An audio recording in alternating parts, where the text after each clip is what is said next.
किसी को रिकॉर्डिंग का मैसेज कर, स्क्रीन शेयर है?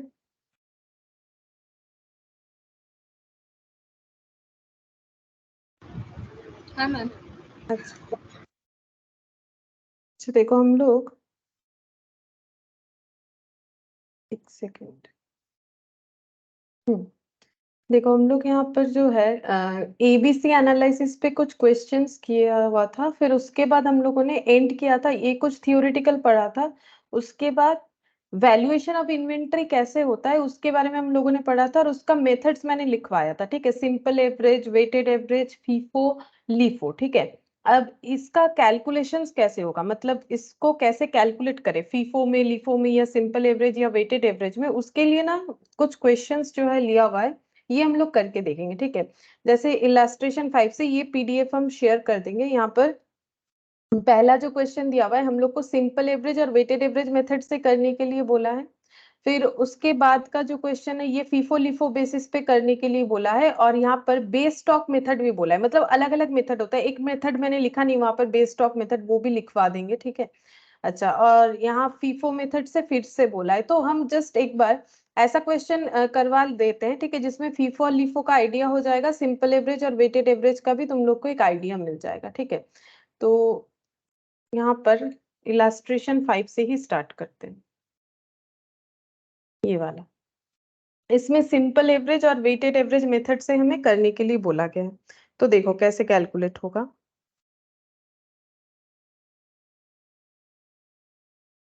इलास्ट्रेशन 5। अच्छा, एक सेकेंड। पढ़ लेते हैं पहले क्वेश्चन। देखो यहाँ पर बोला है prepare a statement showing the pricing of issues. मतलब जब हम लोग मटेरियल को इशू कर रहे हैं, कहाँ पर, प्रोडक्शन डिपार्टमेंट में। ठीक है, तो अगर हम लोग कुछ तो एक मेथड हमें फॉलो करना पड़ेगा। इसका रीजन मैंने लास्ट दिन बताया था कि क्यों हमें कोई ना कोई मेथड फॉलो करना पड़ता है, ताकि at the end of the year में हम लोग हमारे पास बचे हुए इन्वेंट्री का सही तरीके से वैल्यूएशंस कर पाए। ठीक है, अब वैल्यूएशंस कौन से मेथड से करना चाहिए, बहुत सारे मेथड्स अवेलेबल है जो मेथड्स जो अप्लाई करता है, लेकिन इसका भी ना अलग अलग रीजन होता है कि कब फीफो यूज करना चाहिए, कब सिंपल एवरेज, कब वेटेड एवरेज, वो हम लोग कर लेंगे। पहले टेक्निक सीख लेते हैं कि कैसे करके कैलकुलेट करना चाहिए।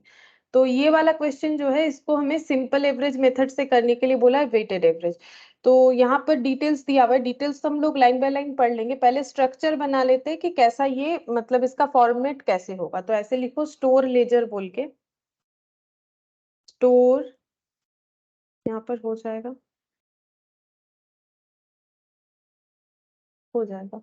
यहाँ पर लिखेंगे स्टोर लेजर, ब्रैकेट में लिखेंगे सिंपल एवरेज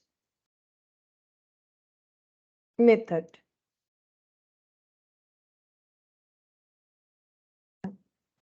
मेनली क्या क्या कॉलम होना चाहिए, एक तो हम लोग का डेट का कॉलम जरूरी है कि कब परचेज हुआ, कब इशू हुआ। ठीक है, डेट और रिसिप्ट। अब रिसिप्ट में कुछ सब कॉलम्स होगा। रिसिप्ट मतलब जब हम लोग मतलब मटेरियल को ले रहे हैं। ठीक है, तो उस पे 3 कॉलम क्या क्या होगा, एक तो क्वांटिटी पता होना चाहिए, कितना मटेरियल हम लोग ले रहे हैं। दूसरा रेट, कौन से रेट पे वो मटेरियल हमें मिल रहा है। तीसरा अमाउंट। ठीक है, ये रिसिप्ट के कॉलम के लिए हो जाएगा। रिसिप्ट के बाद जो कॉलम बनेगा इशू। ठीक है, इशू में भी सेम वही 3 कॉलम होगा कि हम लोग जो मटेरियल इशू कर रहे हैं वो कितने क्वांटिटी का है, उसका रेट कितना है, और उसका अमाउंट कितना है। अच्छा, उसके बाद यहाँ पर इशू के बाद हो जाएगा बैलेंस। बैलेंस में भी हम लोग का क्वांटिटी, रेट और अमाउंट। और लास्ट कॉलम एक कर सकते हैं रिमार्क्स का, कि अगर कोई स्पेशल पॉइंट है तो उसका हम लोग रिमार्क्स बना सकते हैं। अच्छा, अब ये देखो यहाँ पर हम लोग सिंपल एवरेज मेथड से करेंगे, लेकिन इसमें ना फीफो यूज होता है सिंपल एवरेज मेथड में। तो हम क्या करें, इसको पहले मुझे फीफो ही सिखाना चाहिए, तभी सिंपल एवरेज मेथड सिखा पाएंगे। ठीक है, एक काम करते हैं, पहले ना हम लोग फीफो या लीफो कर लेते हैं, उसके बाद ही सिंपल एवरेज मेथड करेंगे। तो कोई बात नहीं, स्ट्रक्चर बन गया है, उसमें कोई प्रॉब्लम नहीं है। यहाँ पर ब्रैकेट में सिंपल एवरेज की जगह मेथड का नाम चेंज कर देते हैं, क्योंकि सिंपल एवरेज मेथड जब करते हैं ना तो वहां फीफो यूज होता है। तो पहले फीफो बताएंगे तभी ना समझ जाओ, समझ में आएगा। ठीक है, तो यहाँ पर फीफो लिख दिया। ये देखो, ये वाला जो क्वेश्चन है, ये फीफो में करना है हमें। You are required to prepare store ledger account showing how the values of the issues would be calculated under base stock method both through FIFO LIFO, base being 100। तो बेस स्टॉक हम लोग बाद में करेंगे, पहले फीफो लिफो कर लेते हैं। ठीक है, फीफो का मतलब होता है फर्स्ट इन फर्स्ट आउट। ठीक है, जो मेटेरियल स्टॉक में पहले आया उसे पहले इश्यू करना पड़ेगा। अच्छा, तो देखो यहाँ पर 1/4/2022 में इनके पास 400 यूनिट का मेटेरियल पड़ा हुआ है, जिसका कॉस्ट है 50 पर यूनिट करके। ठीक है, तो हम लोग ऐसे करके लिखते हैं। ये देखो, यहाँ पर डेट लिख देते हैं 1/4/2022, 1/4/2022, 400 यूनिट, 400 यूनिट कितना है, 50 रुपीज करके। ठीक है, 400 यूनिट 50 रुपीज करके पड़ा हुआ है। अच्छा, एक सेकेंड, एक मिनट, ये ना base stock both through FIFO and LIFO, इसका आंसर फिर यहाँ पर मैच करना थोड़ा सा।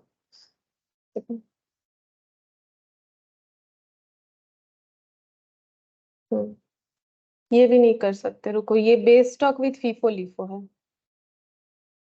बार बार गलत क्वेश्चन ले ले रहे। चलो पहले इलास्ट्रेशन 7 करेंगे। चलो इलास्ट्रेशन 7 थोड़ा सा गलत हो गया है मेरे से, चलो कोई बात नहीं। इलास्ट्रेशन 7 गलत मतलब क्या, वो करेंगे तो भी समझ में नहीं आएगा, बेस स्टॉक पहले सीखना पड़ेगा।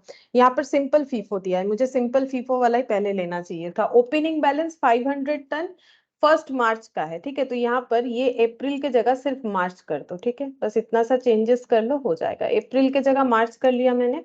ओपनिंग बैलेंस है 500 ton at the rate of 200, तो ओपनिंग है तो वो रिसिप्ट में नहीं आएगा। ओपनिंग का मतलब क्या है, हम लोग के पास पहले से अवेलेबल है, तो हम लोग कहाँ पर दिखाएंगे, बैलेंस में दिखाएंगे।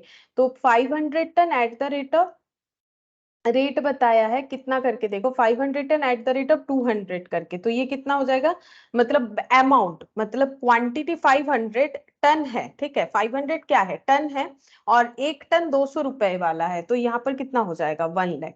ठीक है, बैलेंस रहता है तो उसे हमें ऐसे लिखना चाहिए। ठीक है, बैलेंस रहेगा तो हम लोग ना तो इशू में लिखेंगे ना तो रिसिप्ट में, पहले से अवेलेबल है तो बैलेंस में लिखेंगे, ओपनिंग स्टॉक। ठीक है, उसके बाद बोल रहा है 3 मार्च को इशू हुआ है, ये 3 जो है ये मार्च है, 3 मार्च को इशू हुआ है 70 टन, तो यहाँ पर लिखते हैं 3 मार्च को इशू हुआ है, तो इशू के कॉलम में लिखेंगे 70 टन। तो फीफो है फर्स्ट इन फर्स्ट आउट, तो एक ही है हम लोग के पास स्टॉक, तो फिर इसी से इशू हुआ होगा, और इसका रेट था 200, तो ये 200 करके 14,000। ठीक है, और यहाँ पर हो गया 500 से 70 टन जो है ये हम लोगों ने यूज कर लिया। ठीक है, 500 से 70 टन जो है ये माइनस हो जाएगा, तो बचेगा कितना, 430 टन, 100 रुपीज करके, तो 86,000। अच्छा, इसके बाद नेक्स्ट देखते हैं, 3 मार्च के बाद 4 मार्च को इशू 100 टन फिर से, तो 4 मार्च को इशू कर दिया 100 टन। ठीक है, क्या हम लोग के पास अवेलेबल है, हाँ है, 430 है, तो उसमें से 100 टन हम लोग आराम से इशू कर सकते, रेट वही होगा, वही स्टॉक है, अभी तक खत्म नहीं हुआ है, नया कोई स्टॉक हम लोगों ने अभी तक लिया नहीं है। तो यहाँ पर हो गया 20,000, तो 430 से 100 चला गया, तो कितना क्वांटिटी बैलेंस में बचेगा, 330। उसका रेट कितना होगा, जितने रेट का जो है स्टॉक पड़ा हुआ है, तो 200, तो यहाँ पर हो गया 66,000। ठीक है, 66,000।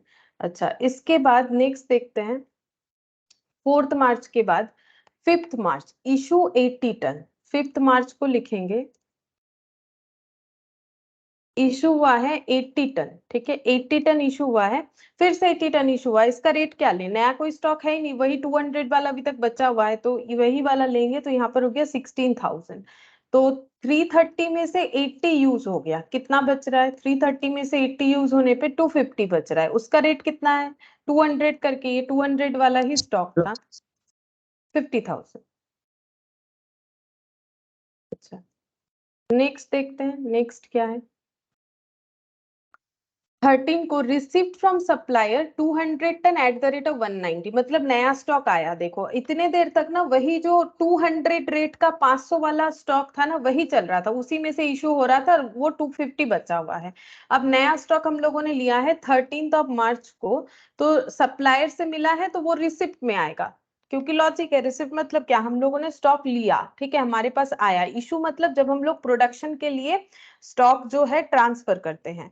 तो रिसिप्ट है 200 टन, 190 रेट है, 200 टन का हम लोगों ने स्टॉक लिया है 190 करके, तो ये मल्टीप्लाई होके 38,000 हो जाएगा। ठीक है, इशू तो कुछ नहीं है। अब यहाँ पर क्वांटिटी कैसे लिखना पड़ेगा, ये चीज जो है देखना चाहिए कि हमें कैसे लिखना पड़ता है। तो ये 250 वाला है और नया 200 आ गया, नीचे नीचे लिखना है, ऐड करके नहीं लिखना है। क्यों? क्योंकि first in first out, further जब इशू होगा पहले ये स्टॉक खाली करेंगे उसके बाद ये। क्यों? क्योंकि ये वाला फर्स्ट स्टॉक है जो फर्स्ट इन हुआ है। ये दो तरीके का स्टॉक में ये वाला पहले आया है, ठीक है, इसीलिए इसे हमें अलग अलग लिखना है। 250 200, 250 वाले स्टॉक का रेट कितना है 200, और 200 वाले स्टॉक का रेट है 190। ठीक है, अब टोटल कितना हो जाएगा, इसको चाहो तो ऐसे कवर कर सकते हो, बहुत से लोग करते हैं ऐसे, ठीक है, समझने के लिए, क्योंकि ये सेम कॉलम में है लेकिन दो डेटा लिखा हुआ है। अब 200 इंटू 250 ये कितना होता है, ये देखो यहाँ पर जो लिखा हुआ है 200 इंटू 250, 50,000, और ये हो जाएगा 38,000। ठीक है, तो ये हम लोग का टोटल। ठीक है, ये एक ही कॉलम में दो चीज लिखा हुआ है, जैसे यहाँ पर एक एक कॉलम में, ये एक ही कॉलम में दो चीज लिखा हुआ है। 13 मार्च का हो गया। फिर बोल रहा है 14 को return from department a 15 ton, इसका क्या ट्रीटमेंट करना चाहिए। बोल रहा है डिपार्टमेंट ए से रिटर्न आया है, ठीक है, ये रिटर्न लेकिन कोई हम लोगों ने सप्लायर को रिटर्न नहीं किया या फिर कुछ और नहीं है, हम लोग के फैक्ट्री में जो डिपार्टमेंट है वहां से 15 टन जो है रिटर्न आ गया है। तो यहाँ पर लिखते हैं 14 को, इसका ट्रीटमेंट कैसे होगा देखो।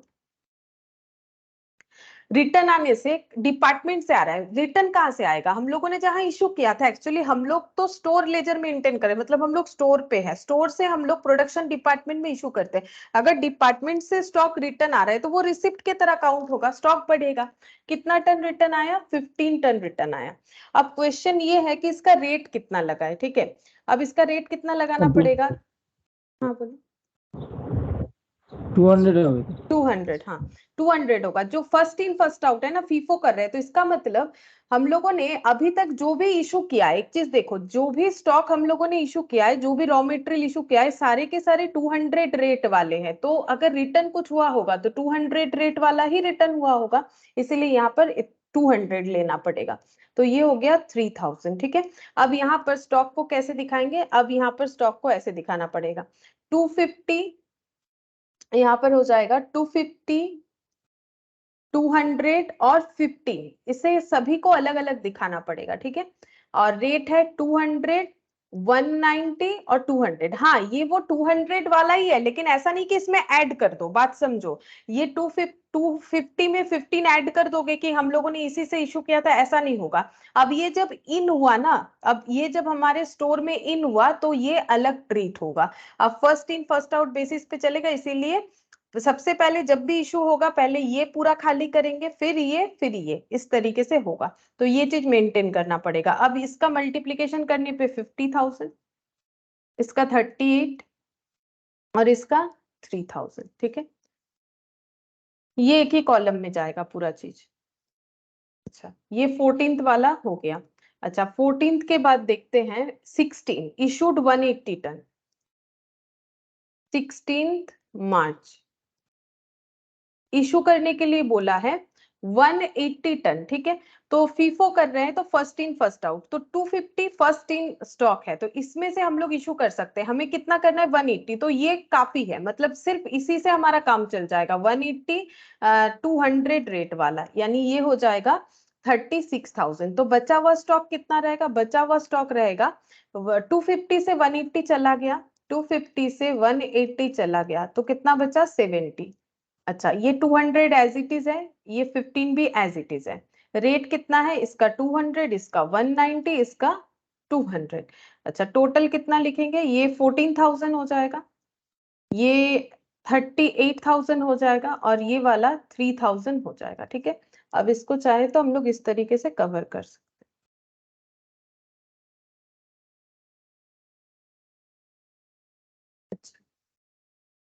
नेक्स्ट देखते हैं, नेक्स्ट कौन सा डेटा है, 20th receipt from supplier 240 ton 195। ठीक है, अच्छा ये ना यहाँ पर होगा नहीं, क्योंकि रिसिप्ट करेंगे तो बैलेंस में डिटेल्स बढ़ेगा, तो हम लोग नेक्स्ट पेज में करते हैं।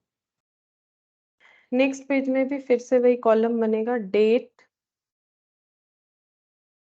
Receipt, issue, balance.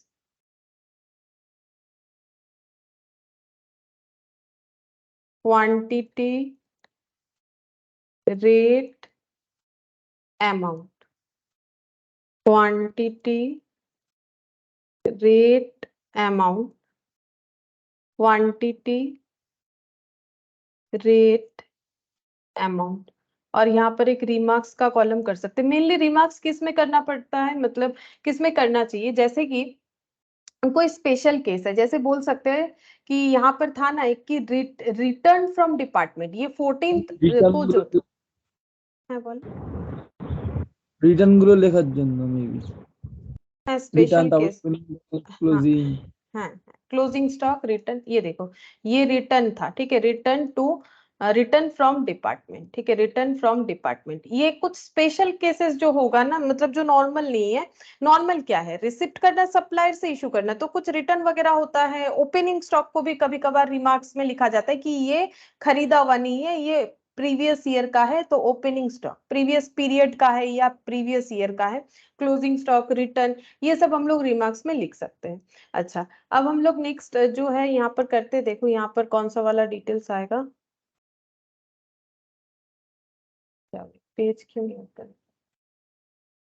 हाँ, ये देखो, ये हम लोगों ने लास्ट कौन सा किया, 16th वाला किया ना। हाँ, लास्ट 16th वाला किया, उसके बाद 20 receipt from supplier 240 ton 195। Receipt from supplier 240 ton 20th March को 195 करके कितना हो रहा है देख लो, 240 इंटू 195। मैम 46,800। अच्छा, 46,800 इशू में कुछ नहीं आएगा यहाँ पर, लेकिन एक लंबा लाइन हो जाएगा। ठीक है, पहले ये लिखना है 70,215, ये लिखेंगे 70,215, और अभी ये वाला 240। ठीक है, अब सबका रेट भी लिखेंगे यहाँ पर, इसको कवर कर देते हैं, ये क्वांटिटी हो गया। अच्छा, रेट क्या क्या है, 240 वाला तो 195 है, और इसका टोटल बन रहा है 46,800। और बाकी का रेट एक बार देख लेते हैं, 200, 190, 200, 200, 190, 200, तो 200 इंटू 70 कितना हो जाएगा, 14,000, 38,000, और ये 3,000। वैसे हम लोग देख के भी लिख सकते हैं, पहले तो किया हुआ ये कैलकुलेशन, तो ये हो गया, तो 14, 38 और 3,000, और यहाँ पर 46,800। ठीक है, यहाँ तक हो गया, 28 मार्च तक का हम लोग का कंप्लीट हो गया। अच्छा, इसके बाद नेक्स्ट डेट देखते हैं कौन सा है, 24th को इशू हुआ है 300 टन। अच्छा, 24th को इशू हुआ है 300 टन, 24 मार्च। अगर इशू हुआ है तो हमें इशू के कॉलम में लिखना चाहिए कितना इशू करना पड़ेगा, 300 टन, तो फर्स्ट इन फर्स्ट आउट, पहले 70 ले लेंगे। ठीक है, फर्स्ट इन ये वाला है, 70 ले लेंगे, जिसका रेट है 200 करके, लेकिन 70 सिर्फ इशू करने से नहीं होगा, हमें टोटल 300 करना है। उसके बाद 200 वाला ले लेंगे। ठीक है, 270 हुआ, और भी 30 लेना पड़ेगा, तो 15 वाला ले लेंगे, तब भी नहीं बन रहा है 300, तो और कितना लेना पड़ेगा, कितना कम हो रहा है चेक कर लेते हैं। देखो 70 प्लस 200 प्लस 15, 300 में कम हो रहा है 15, तो यहाँ पर 15 ले लेंगे, तो 70 वाला 200, 200 वाला 190 रेट का है, 15 200, और यहाँ से जो 15 ले रहे हैं वो है 195। अब अमाउंट लिखेंगे, तो 70 इंटू 200, 70 इंटू 200 यहाँ पर हो जाएगा हम लोग का 14,000, है ना, और ये हो गया 38,000, ये हो गया 3,000। अच्छा, उसके बाद ये टोटल करना पड़ेगा, ये मल्टीप्लाई करना पड़ेगा, 15 इंटू 195, तो ये हो गया 29, है 2925। अच्छा, इसको भी चाहो तो ऐसे कवर कर लो, ठीक है, इसको भी ऐसे कर सकते हैं, ये एक ही कॉलम में आएगा, ठीक है, ये एक ही कॉलम में आएगा। बचा क्या फिर, तो ये 70 खत्म हो गया, 200 खत्म हो गया, 15 खत्म हो गया, 240 से 15 यूज हुआ है, 225। 43,875। अच्छा 43,875। अच्छा 43,875, बस ये बचा हुआ है, एक ही स्टॉक बचा हुआ है। ये हो गया 24 मार्च का कैलकुलेशन, ठीक है। फिर उसके बाद 25 रिसिप्ट फ्रॉम सप्लायर 320 टन 200 करके। अच्छा 25 रिसिप्ट क्या है, तो रिसिप्ट कॉलम में लिखेंगे कितना, 320 टन 200 करके, तो कितना हो जाएगा 64,000 है ना, 64,000। अच्छा इशू के कॉलम में तो कुछ नहीं आएगा, यहाँ पर बैलेंस में लिखेंगे 225 था और भी 320 आ गया, ये 195 रेट वाला था, ये 200 रेट वाला आ गया। अच्छा अब इसका टोटल 43,875 और इसका 64,000, ऐसे अलग अलग ही लिखना है। क्यों लिखना है, पहला बात है इसका फॉर्मेशन ही ऐसा है कि अलग ही लिखना पड़ता है, ऊपर से फीफो लिफो पता करना है, अलग नहीं लिखेंगे तो कैसे पता चलेगा फीफो में फर्स्ट इन फर्स्ट आउट कौन सा है, इसीलिए। अच्छा 25 के बाद यहाँ पर 26 issue 115 ton to department b, 26 को इशू 115, ठीक है 115 मतलब इसी से हो जाएगा, 115 रेट 195 लगेगा, देख लो कितना होता है, 22,425। अच्छा 225 में से 115 चला गया, बचा कितना 110,195 रेट है, कितना हो जाएगा 21,450, और ये 320 जो बचा हुआ है, 320 पूरा ही बचा हुआ है, इसका रेट 200 करके है और टोटल 64,000 ही होगा, जो है उसमें तो कोई चेंजेस है ही नहीं। अच्छा ये वाला भी हम लोग का हो गया 26 का डेटा। अच्छा फिर उसके बाद देखते हैं 27 return from department b 35 ton.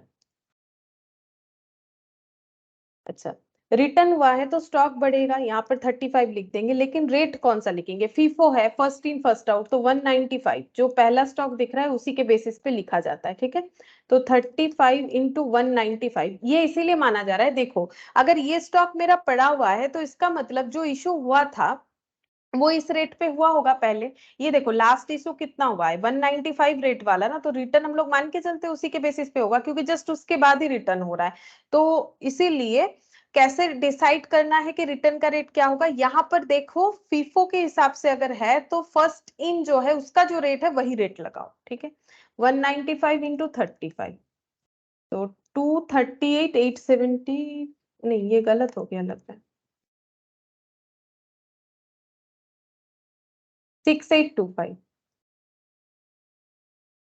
यहाँ पर 110 था, 320 था और भी 35 आ गया, ये 195 रेट था, ये 200 रेट था, ये भी 195 हो जाएगा, तो इसका তখন हाँ बोलो। যখন রিটার্ন আসবে তখন কি মানে আমার ব্যালেন্সে যে স্টকটা ফার্স্ট ইন ফার্স্ট আউটে পড়ে থাকবে সেইটার হিসাবে সেই প্রাইসটার হিসাবেই বসবে তো? হ্যাঁ সেই প্রাইসটার হিসেবেই আসবে, আর এটার আরেকটা লজিকও আছে। তার উপরে বসবে হ্যাঁ বলো। নাকি লাস্ট যেটা ইস্যু করেছি তার অ্যামাউন্টের উপরে বসবে? হ্যাঁ তার অ্যামাউন্টের উপরেই হবে, কারণ এটাই অ্যাজাম্পশন, দেখো এর আগে যেগুলো ইস্যু হয়েছে ওগুলো তো কোনো রিটার্নের ব্যাপার হয়নি, তারপরে আরো স্টক এসছে, এবারে এইটা যেহেতু আমি একটু আগে ইস্যু করেছি তারপরে রিটার্নের ব্যাপার আছে, তার মানে এই স্টক থেকে নিশ্চয়ই রিটার্ন হয়েছে, ওই জন্য এটা ওই রেটটাই ফিফো হিসেবে দেখে লাগিয়ে দিলে ওই রেটটাই চলে আসে। লাস্টটা ধরতে হবে, যখন রিটার্ন আসবে তখন লাস্ট ইস্যু যে প্রাইস আছে সেই প্রাইসেই আমার ধরতে হবে। হ্যাঁ ঠিক আছে।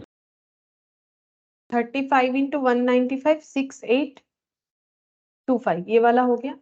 अच्छा इसके बाद और भी कोई है देखते हैं, हाँ एक है 28 रिसिप्ट फ्रॉम सप्लायर 100 टन। अच्छा 100 टन रिसीव हुआ है, रेट है 200 करके, एक बार चेक कर लेते 200, हाँ तो ये हो गया 20,000, ठीक है। अच्छा अब यहाँ पर कैसे लिखेंगे, 110 टन था 320 था, 35 था और भी 100 आ गया। ठीक है, मैंने थोड़ा सा छोटा छोटा लिखा है, तुम लोग जैसा लिखा हुआ है उसके उसमें सिर्फ नीचे 100 लगा दो। ठीक है, नहीं तो मुझे फिर से उस पेज में लिखना पड़ेगा। 195 रेट है, 200 रेट है, 195 रेट है और ये वाला 200 रेट है। अच्छा, 195 होने से 21,450, नेक्स्ट 64,000। कैलकुलेट तो किया हुआ ही ना, बस देख देख के लिख लेते हैं। 6825 और ये 20,000 बन गया। ठीक है, ये कंप्लीट हो गया। तो ये हो गया हम लोग का फीफो, मतलब मैंने सिंपल फीफो करवाया। इसके आगे जो भी क्वेश्चन चूज कर रहे थे वो कुछ अलग हो जा रहा था, अलग इन द सेंस वहां पर फीफो बेस स्टॉक के साथ दिया था, तो हम लोग बेस स्टॉक वाला अभी नहीं करेंगे। पहले सिंपल फीफो लीफो सीख लेंगे, सिंपल एवरेज वेटेड एवरेज, उसके बाद ही बाकी कैलकुलेशन करेंगे। तो ये हम लोग का इलास्ट्रेशन 7। यहाँ पर हम लोगों ने ये सीखा कि रिटर्न होने से कैसे ट्रीटमेंट किया जाएगा। ठीक है, बाकी इस क्वेश्चन में ক্লোজিং और স্টক কি টোটাল করতে হবে? क्लोजिंग स्टॉक টোটালটা কি করে রাখতে হবে নাকি এইভাবে রেখে দেওয়া যাবে? না এইভাবে রেখে দেওয়া যাবে, অসুবিধা নেই। अगर क्लोजिंग स्टॉक हमें पूछेगा ना, जैसे क्वेश्चन में पूछेगा कि क्लोजिंग स्टॉक का वैल्यू बताओ, अगर इंडिविजुअली नहीं दिया हुआ है, टोटल में भी तुम लोग लिख सकते हो, मतलब इंडिविजुअली भी लिख सकते हो, टोटल में भी लिख सकते हो। ठीक है, तो ये तो हो गया जिनको लिख के करना है। और अगर एमसीक्यू आता है तो वहां पर तो ऑप्शन देखना पड़ेगा कि हमारे पास ऑप्शन कैसा दिया हुआ है। तो अगर एमसीक्यू बेस्ड है तो उसमें तो ये टोटल भी आ सकता है कि क्लोजिंग स्टॉक का वैल्यू का टोटल कितना हो रहा है, तो फिर वहां पर ये सब टोटल करोगे तो हमें मिल जाएगा कि कितना होगा, है ना। तो ये रिमार्क्स में ऐसे लिख सकते हैं, रिमार्क्स में क्लोजिंग स्टॉक को भी डिनोट किया जाता है। ठीक है, अगर नहीं भी लिखते हैं, रिमार्क्स का कॉलम नहीं भी बनाते हैं तो उसमें उतना कुछ फर्क नहीं, लेकिन मैंने इसका यूज बताया कि रिमार्क्स को कैसे यूज किया जाए। अच्छा, ये हो गया 7th नंबर। ये है 8th नंबर, इसमें लीफो बोला है। चलो, ये लीफो वाला भी करवा देते हैं, फिर हम लोग सिंपल एवरेज वेटेड एवरेज करेंगे। 8th नंबर है लीफो, इसमें भी वही same column, date, receipts, quantity, rate, amount, वही सेम तरीके से करना है, बस लीफो मेथड में करेंगे, last in first out. Issue, quantity, rate, amount, balance, quantity, rate, amount.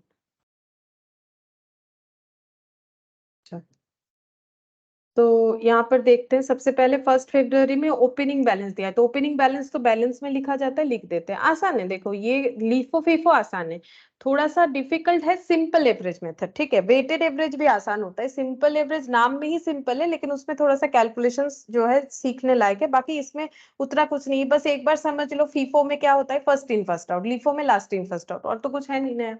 तो यहाँ पर ओपनिंग 100 10 पर यूनिट करके, ओपनिंग 100 10 पर यूनिट करके 1000।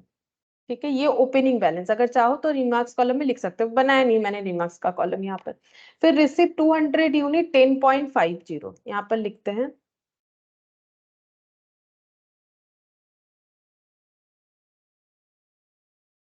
200 यूनिट 10.50, तो 200 इंटू 10.5, 2100। ठीक है, अच्छा इसको भी हमें क्या लिखना है, दो अलग अलग डेटा के हिसाब से ही लिखना पड़ता है फीफो लिफो में। तो ये 10 1000 और ये 10.5 2100। ठीक है, इसको हम ऐसे कर लेते हैं, तुम लोग नहीं चाहो तो नहीं भी कर सकता, हम इसीलिए कर रहे हैं क्योंकि मैंने तो कोई लाइन वाइन नहीं लगाया ना, फिर एक के साथ एक मिक्सअप हो जाएगा, मुझे समझ में नहीं आएगा इसीलिए। अच्छा, इसके बाद यहाँ पर थर्ड में फिर से रिसिप्ट है 10.6 करके, थर्ड फिर से रिसीव है 10.6, 300 यूनिट 10.60,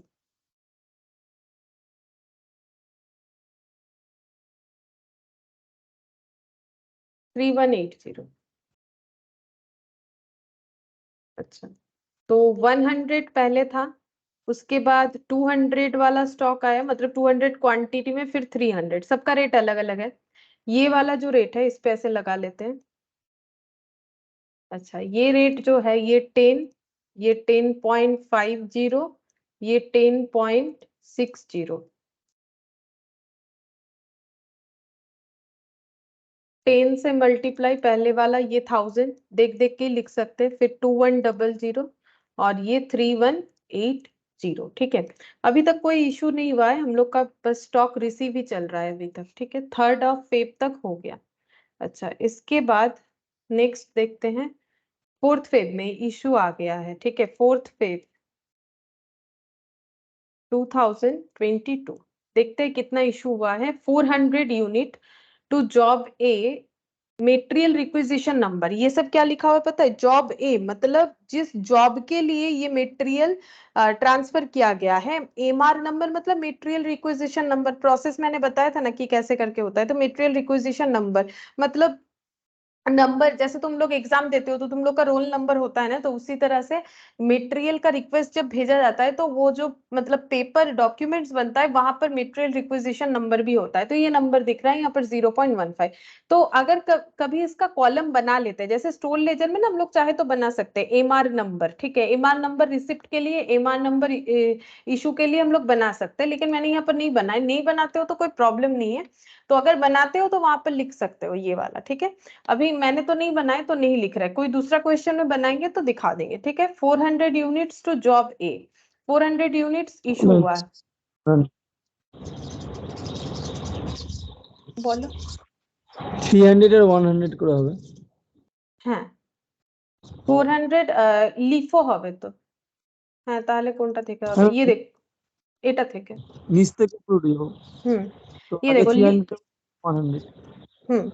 ये देखो, ये 300 यूनिट जो है इसमें से हम लोग कितना इशू 400 यूनिट बोला है। तो सबसे पहले लास्ट इन फर्स्ट आउट कौन सा है? ये वाला है। तो सबसे पहले 300 का यूज होगा, लेकिन हमें 400 इशू करना है। तो 300 इशू करेंगे और ये 200 में से 100 इशू करेंगे। इसका रेट कितना लगाएंगे? इसका जितना है 10.60 और ये 200 में से 10.50। जस्ट लीफो जो है फीफो का ऑपोजिट हो गया है ना। तो यहाँ पर 10.60 यानी 3180 होगा, और ये मल्टीप्लाई करने से कितना होगा? 100 इंटू 10.5। 1050। अच्छा, 1050 ना, 1050। अच्छा, अब देखो यहाँ पर बच रहा है कितना? 100 पूरा बचा हुआ है। ठीक है, 200 में से 100 बचा हुआ है। 300 तो खत्म हो गया। 100 का रेट 10 करके, और ये बचा हुआ 100 का 10.50 करके। अब ये 1000 और ये 1050 हो गया।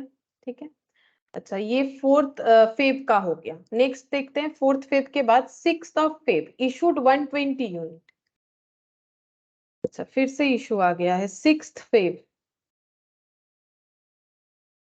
अच्छा, इसमें फिर से 120 यूनिट। तो 120 यूनिट कैसे होगा? हम लोग के पास ये बचा हुआ है, तो लास्ट इन फर्स्ट आउट ये है, तो पहले 100 यूनिट ले लिया इसमें से, जो कि 10.50 करके होगा, और 20 ले लेंगे। 120 कंप्लीट करने के लिए 20 ले लेंगे ये 100 वाले से जिसका रेट 10 करके है। तो ये 1050, ये 200। ठीक है, 1050 और 200, तो बचा कितना? ये 100 खत्म, ये 100 में से 20 चला गया, तो कितना बचा हुआ है? 80। रेट कितना है? 10, तो ये कितना हो गया? 800। ठीक है, ये 800 हो जाएगा। इस तरह से कैलकुलेशन हो जाएगा। अच्छा, ये हम लोग का कौन सा डेट था? 6th। अच्छा, 6th के बाद यहाँ पर 7th, receipt 400 unit eight the rate of 11 per unit, 7th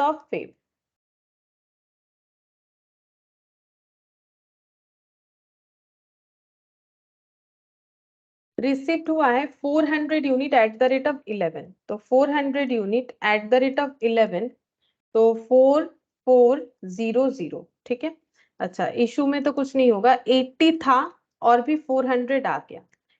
तो ये 10 वाला था, ये 11 वाला, तो ये यहाँ पर हो गया 800, यहाँ पर हो गया 4400। ठीक है, 800 और 4400, ये 7th फेब का हो गया। इसके बाद 8th फेब इशू हुआ है 200 यूनिट, जॉब नंबर इतने में। अच्छा, 8th का 8th फेब इशू हुआ है 200 यूनिट, ठीक है। तो 200 लास्ट इन फर्स्ट आउट, तो ये 400 से इजीली हम लोग 200 इशू कर सकते हैं। 11 रुपीज रेट वाला है, मतलब 2200।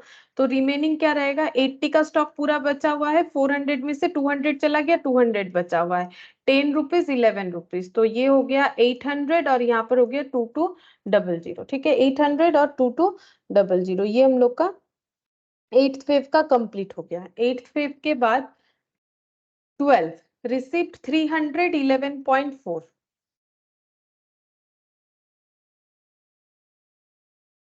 रिसिप्ट 311.40, कितना हो रहा है? 3420। 3420, ठीक है।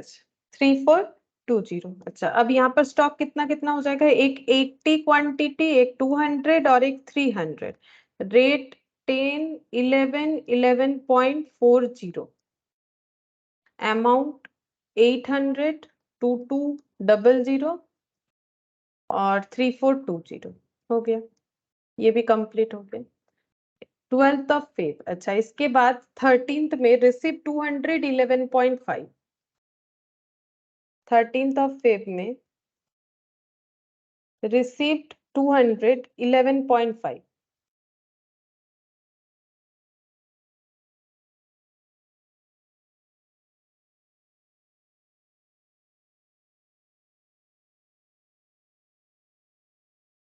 $11.5, 2300, अच्छा। तो यहाँ पर स्टॉक कितना कितना हो जाएगा, 80 वाला, 200 वाला, 300 वाला और ये 200 फिर से, ठीक है। मैंने थोड़ा सा छोटा छोटा लिखा है, क्यों, देखो ये लास्ट है, 13 के बाद ये 17 ही लास्ट है, इसके बाद नहीं तो ना मुझे फिर से पीछे कॉलम प्रिपेयर करना पड़ेगा, तो थोड़ा छोटा छोटा लिख रहे हैं। हाँ, ये कंटिन्यू जैसे है, 10 11 11.4 11.5, ठीक है। जैसे यहाँ लिखा हुआ है सेम लिखेंगे। 800, अच्छा मैंने यहाँ पर तो लिख ही सकते हैं, 800 2200 3420 और लास्ट वाला 2300, ठीक है, ये बन गया। अच्छा, 13th का हो गया, रिसिप्ट हुआ था। और लास्ट है 17, इशू हो रहा है 400 यूनिट, 400 यूनिट इशू होना है। तो 400 लास्ट इन फर्स्ट आउट, पहले 200 वाला इशू हो जाएगा पूरा का पूरा 11.5 करके, और ये 300 में से 200 जाएगा 11.4, ठीक है। तो यहाँ पर चेक करते हैं ये कितना वैल्यू आएगा, ये तो हो जाएगा 2300। अच्छा, इसका देखना पड़ेगा, 200 इंटू 11.4, 2280, ठीक है, 2280, ये हो गया, इशू कर दिया। अब बचेगा क्या, 80 वाला स्टॉक बचा हुआ है, ठीक है। 200 वाला स्टॉक भी बचा हुआ है, 300 वाले में से 200 चला गया, तो कितना बचा हुआ है, 100। बैलेंस হচ্ছে 800 2200 और 1140। हाँ, ठीक है सर। अच्छा, यहाँ पर ना एक काम करते हैं, थोड़ा सा इसे ऊपर लिखते हैं तो हो जाएगा। एक सेकंड, ठीक है, तुम लोग कुछ मत करो, तुम लोग जैसे लिखे हो वैसे ही रहने दो, हम इसको थोड़ा सा यहाँ पर लिखना चाहते हैं। 80 200 300 और 200, ठीक है। तो मुझे जगह मिल जाएगा फिर से लिखने के लिए। यहाँ पर 80 जैसा है वैसा ही रहेगा, 200 जैसा है वैसा ही रहेगा, 300 में से 200 चला गया 100, और ये लास्ट का 200, ठीक है। अच्छा, अब इसका रेट लिखते हैं, दूसरा कलर यूज करते हैं तो समझ में आ जाएगा। 80 का 10, ये 200 का 11, उसके आगे 11.4, ये 10 11 11.4 और 11.5, रेट तो वही रहेगा।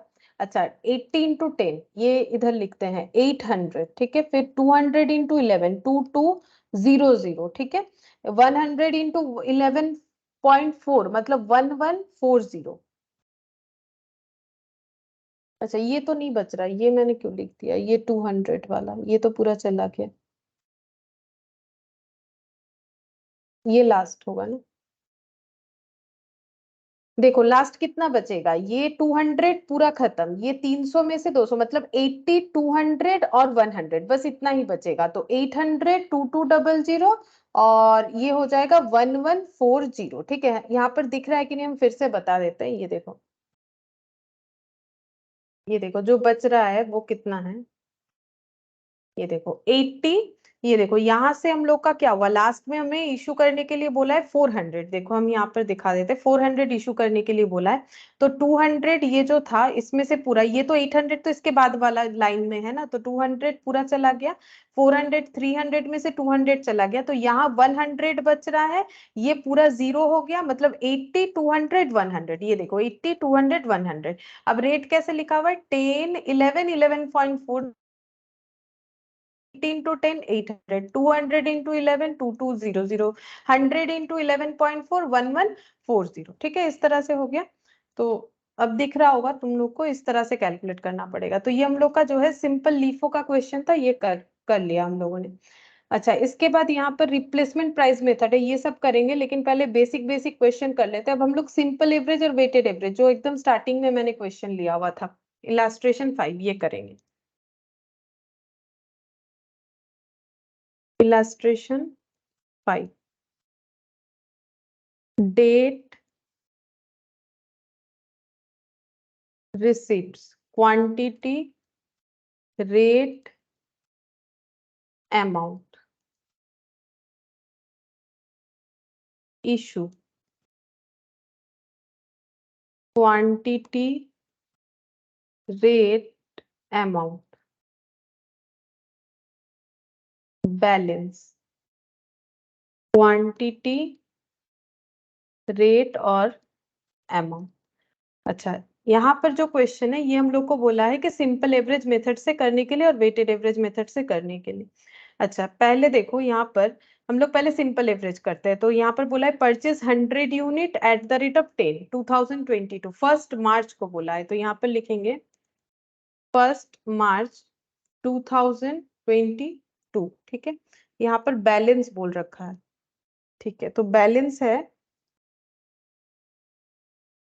नहीं परचेज है 100 unit eight the rate of 10, तो ये हो जाएगा 1000। ये वाला बैलेंस में भी शिफ्ट हो जाएगा। हम लोगों ने 100 यूनिट खरीदा 10 रुपीज करके, तो हम लोग का बैलेंस भी कितना बनता है, इतना ही बनेगा, 1000।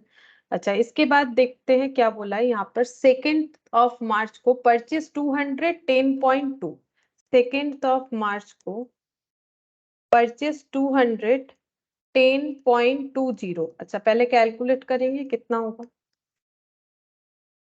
देखो कितना होता है, 2040। ठीक है, 2040। अब बैलेंस में कैसे लिखना है, नॉर्मली फीफो लिफो में क्या कर रहे थे, 100 अपने हिसाब से होगा, 100 उसका रेट उसका अमाउंट, 200 उसका रेट उसका अमाउंट। लेकिन सिंपल एवरेज में ऐसा नहीं होगा। सिंपल एवरेज में हमें क्या करना है, रेट को सिर्फ हमें फर्स्ट टाइम लिखना है, बाकी किसी केस में हमें रेट नहीं लिखना है। ठीक है, रेट हम लोग जो है एक बार ही लिखेंगे, चाहे वो बैलेंस के लिए हो, चाहे जैसे यहाँ बैलेंस नहीं था, यहाँ पर परचेस था। ठीक है, तो मैंने रिसिप्ट में दिखाया। लेकिन इसके बाद और हम लोग रेट का यूज कभी नहीं करेंगे। रेट का यूज जो भी करना है वर्किंग नोट में करेंगे। ठीक है, तो अभी देखो कैसे हो रहा है तो समझ जाओगे। सबसे पहले एक स्टेप 1 की हमें रेट नहीं लिखना है एक बार भी। दूसरा स्टेप की हम लोग क्वांटिटी को ऐड कर देंगे। ठीक है, क्योंकि हम लोग क्या कर रहे हैं, एवरेज कर रहे हैं। तो 100 प्लस 200, क्वांटिटी टोटल 300। ठीक है, रेट कुछ नहीं लिखना है हम लोगों को। और अमाउंट जो है ये भी ऐड हो जाएगा, 2040 प्लस 1000 मतलब 3040। ठीक है, सिंपल एवरेज हो या वेटेड एवरेज हो, इसमें क्वांटिटी और अमाउंट को इसी तरह से कैलकुलेट किया जाता है। लेकिन जब हम लोग वेटेड एवरेज करेंगे तब वहां रेट लिखेंगे, लेकिन सिंपल एवरेज में रेट नहीं लिखेंगे। ठीक है, क्यों नहीं लिखेंगे, क्योंकि इसका कैलकुलेशन अलग तरीके से होता है, अभी दिखाते हैं। ठीक है, अभी इतना समझो कि जैसे फीफो लिफो में हम लोग क्या कर रहे थे, जितने बार क्वांटिटी अलग आ रहा था, क्वांटिटी रेट सभी अलग डिफाइन कर रहे थे। जैसे अगर ये फीफो होता तो 100, उसके नीचे 200, यहाँ 10 और यहाँ पर 10.20 होता, चाहे वो फीफो हो चाहे वो लिफो। यहाँ ऐसा नहीं करना है, क्वांटिटी ऐड कर दो जितना हुआ है अभी तक, अमाउंट भी ऐड कर दो, और रेट मत लिखो। ठीक है, बोलो। ম্যাম এটা ওয়েট এভারেজ হলে মনে হয় টোটাল অ্যামাউন্টে কোয়ান্টিটি দিয়ে ভাগ করতে হবে, সেটাই করতে হবে কি, তো ওইটা কি না সেটাই করতে হবে? না, ওটা ওয়েটেড এভারেজ। হ্যাঁ মানে ওটাই বলছি, ওয়েটেড এভারেজে অ্যামাউন্টটাকে কোয়ান্টিটি দিয়ে ভাগ করতে হয়, হ্যাঁ তাহলে যে রেটটা। হ্যাঁ, এটা আমরা सिंपल एवरेज করছি आगे। पहले हम लोग सिंपल एवरेज कर रहे हैं, ठीक है, फिर वेटेड एवरेज करेंगे, हम बता देंगे उसमें क्या करना है। अच्छा, अब देखो यहाँ पर 2 मार्च के बाद 5 मार्च इशू हुआ है 250 units to job x number, ये मेटेरियल रिक्विजिशन नंबर है और कुछ नहीं, ठीक है। तो मेनली यहाँ पर क्या है, ये तो डिटेल्स है, अगर मेटेरियल रिक्विजिशन नंबर का कॉलम बनाते हो तो ये लिख देना कौन से जॉब में इशू हुआ है, ये डिटेल्स है। तो मेन तो हमें ये देखना है कि कितना इशू हुआ है, 250 यूनिट इशू हुआ है, तो इसको हम लोग कैसे लिखेंगे, 5 मार्च 250 यूनिट इशू हुआ है, तो यहाँ पर लिखना है इशू कॉलम में 250। अब रेट कितना लिखें करना पड़ेगा, तो सिंपल मेथड में हमें हमेशा वर्किंग नोट कर लेना चाहिए। तो ये मुझे जगह ज्यादा तो नहीं चाहिए, हम यहाँ पर एक काम करते हैं, यहाँ मेरा वर्किंग नोट बन जाएगा, वर्किंग नोट नंबर 1, ठीक है। तो इशू जब भी होगा वर्किंग नोट बनाना पड़ेगा, तो ये कौन से डेट पे इशू है, 5 मार्च को, इशू ऑन 5 मार्च 2022। हम लोग कैलकुलेट क्या कर रहे हैं, यहाँ पर लिख देते हैं calculation of simple average price, simple average price for issue on 5 मार्च। जब जब इशू होगा तब तब हम लोग वर्किंग नोट बना लेंगे, ठीक है। तो ये वर्किंग नोट 1 जो है यहाँ पर ऊपर लिख देते हैं। अच्छा, तो 5 मार्च को जो इशू हुआ है उसका जो है एवरेज कैसे होगा, तो हमें क्या करना होता है ना, यहाँ पर प्राइस का एवरेज निकालना पड़ता है। तो हम लोग के पास दो रेट का स्टॉक है, एक 10 रुपीज वाला, एक 10.20 वाला। तो यहाँ पर 10 और यहाँ पर 10.20, ठीक है। अब दो प्राइस है तो एवरेज जब करेंगे तो डिवाइडेड बाई 2 करना पड़ेगा। तो यहाँ पर देखो कितना हो जाएगा, 10 + 10.2 डिवाइडेड बाई 2, तो ये हो जाएगा 10.1, ठीक है, ₹10.10। तो ये रेट जो है ये हम लोग का इशू का रेट होगा, ठीक है। और एक दो करोगे तो समझ जाओगे, मतलब इसके आगे। तो क्या कर किया हम लोगों ने, पहले हम लोगों ने परचेज किया 100 क्वांटिटी में 10 रुपीज वाला स्टॉक, फिर 200 क्वांटिटी में 10.20 वाला स्टॉक, इसके बाद इशू करने के लिए बोला गया 250। हम लोग के पास टोटल में 300 क्वांटिटी में स्टॉक है जिसका वैल्यू है 3040। इसमें से 250 इजीली इशू कर सकते हैं, यहाँ पर इंडिविजुअली चेक नहीं किया जाता है। तो 250 इजीली कर पाएंगे, 300 में से 250 हम लोग इजीली इशू कर सकते हैं। बट इसका रेट कैसे कैलकुलेट करना है, तो सिंपल एवरेज मेथड में हमें प्राइस का एवरेज निकालना पड़ता है। तो जब हम लोग इशू करने गए तो हम लोग के पास कौन कौन से रेट का स्टॉक था, एक 10 और एक 10.2, तो दो रेट का स्टॉक था, तो दोनों रेट का स्टॉक को ऐड करके डिवाइडेड बाई 2 कर दिया, ठीक है। तो यहाँ पर कितना आ गया, 10.10। ব্যালেন্সে 50 থাকবে আর অ্যামাউন্ট হবে 515। अमाउंट হবে 25 এখানে। হ্যাঁ মানে ব্যালেন্সের কথা বলছিলাম না। अच्छा, तो बैलेंस कितना बचेगा, 300 से 250 चला गया तो 50 का बैलेंस बचेगा, रेट नहीं लिखना होता है। और ये कैसे पता चलेगा कितना है, 3040 से माइनस कर दो, जैसे ऐड किया था ना जब स्टॉक आया 2040 + 1000 किया था, तो 3040 अमाउंट का टोटल स्टॉक था, उसमें से 2525 का आउटफ्लो हो गया, तो बचता है 515। तो ये चीज का ध्यान रखो, यहाँ पर कैलकुलेशंस कैसे हो रहा है, ये कैसे निकला, ये 515। एक काम करते हैं हम समझने के लिए यहाँ पर रफली एक बार लिख देते कि कैसे हुआ, 3040 -2525, नहीं तो फिर तुम लोग ढूंढोगे, ठीक है। ये लेकिन लिखना नहीं है, एग्जाम में ये सब नहीं करना है, ये समझाने के लिए बोल रहे हैं कि कैसे करके आया, इक्वल टू 515। ये 3040 कैसे आया, 1000 था, 2040 ऐड किया, ठीक है, तो ऐसे करके आया। अच्छा, इसके बाद 5 मार्च के बाद नेक्स्ट देखते हैं क्या हुआ है। 5 मार्च के बाद 7 मार्च को परचेज हुआ है 200 यूनिट, तो यहाँ पर लिखेंगे 7 मार्च को परचेज हुआ है 200 यूनिट और उसका रेट है 10.5, तो 2100 होगा। अच्छा, अब कैसे लिखेंगे, 50 था, 200 और भी आ गया, तो टोटल स्टॉक बन जाता है 250। और अमाउंट में कितना बनेगा, 515 + 2100, तो ये हो जाएगा 2615, ठीक है। ये टोटल बन गया 2615। तो इसका भी हम बता दें कैसे करके कैलकुलेशन हुआ यहाँ पर। 515 था, उसमें हम लोगों ने ऐड कर लिया और भी 2100, और ये क्वांटिटी भी वैसे ही हो रहा है, अगर रिसिप्ट हो रहा है तो ऐड, अगर चला जा रहा है तो माइनस, ठीक है। 7 मार्च के बाद फिर 10 मार्च को परचेज हुआ है 300 यूनिट 10.80। 10 मार्च को फिर से परचेज हुआ है 700 यूनिट 300 यूनिट 10.80। अच्छा, 300 यूनिट 10.80 कितना होगा?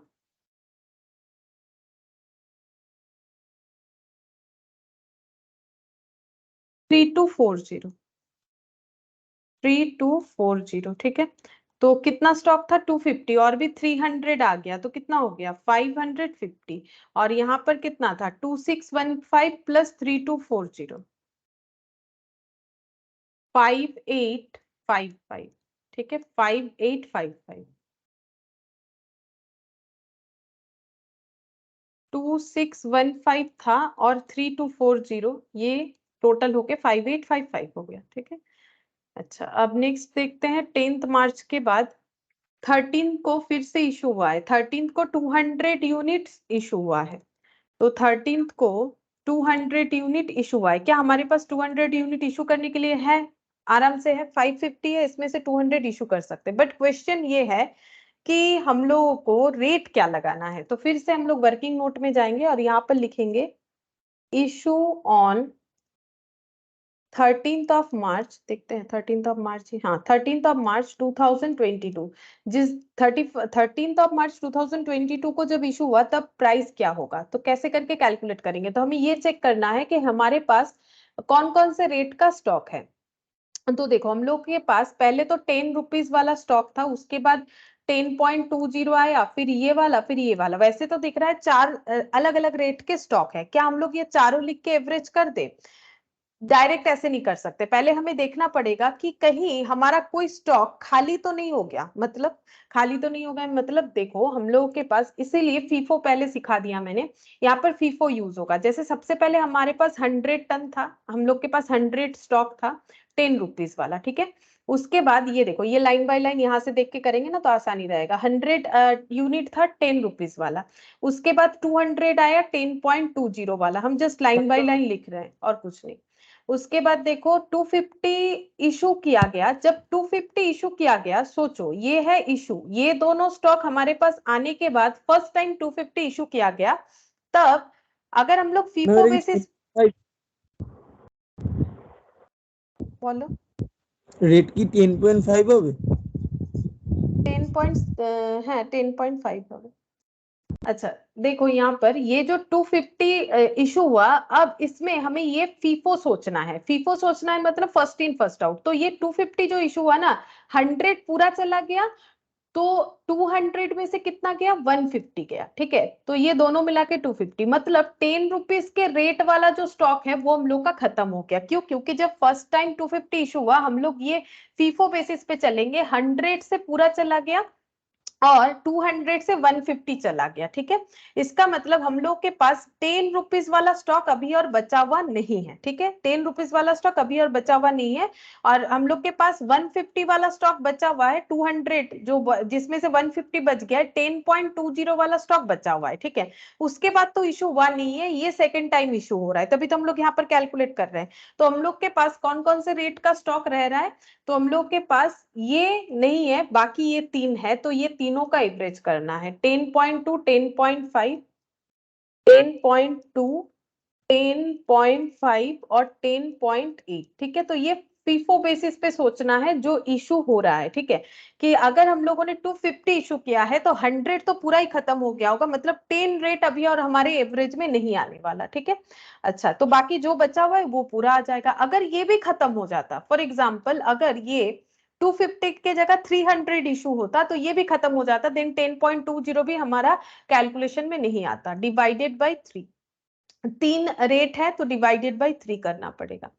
तो 10.2 प्लस 10.5 प्लस 10.8 डिवाइडेड बाई 3, 10.5 हो जाएगा, ठीक है। तो इशू का रेट निकल के आ रहा है 10.5।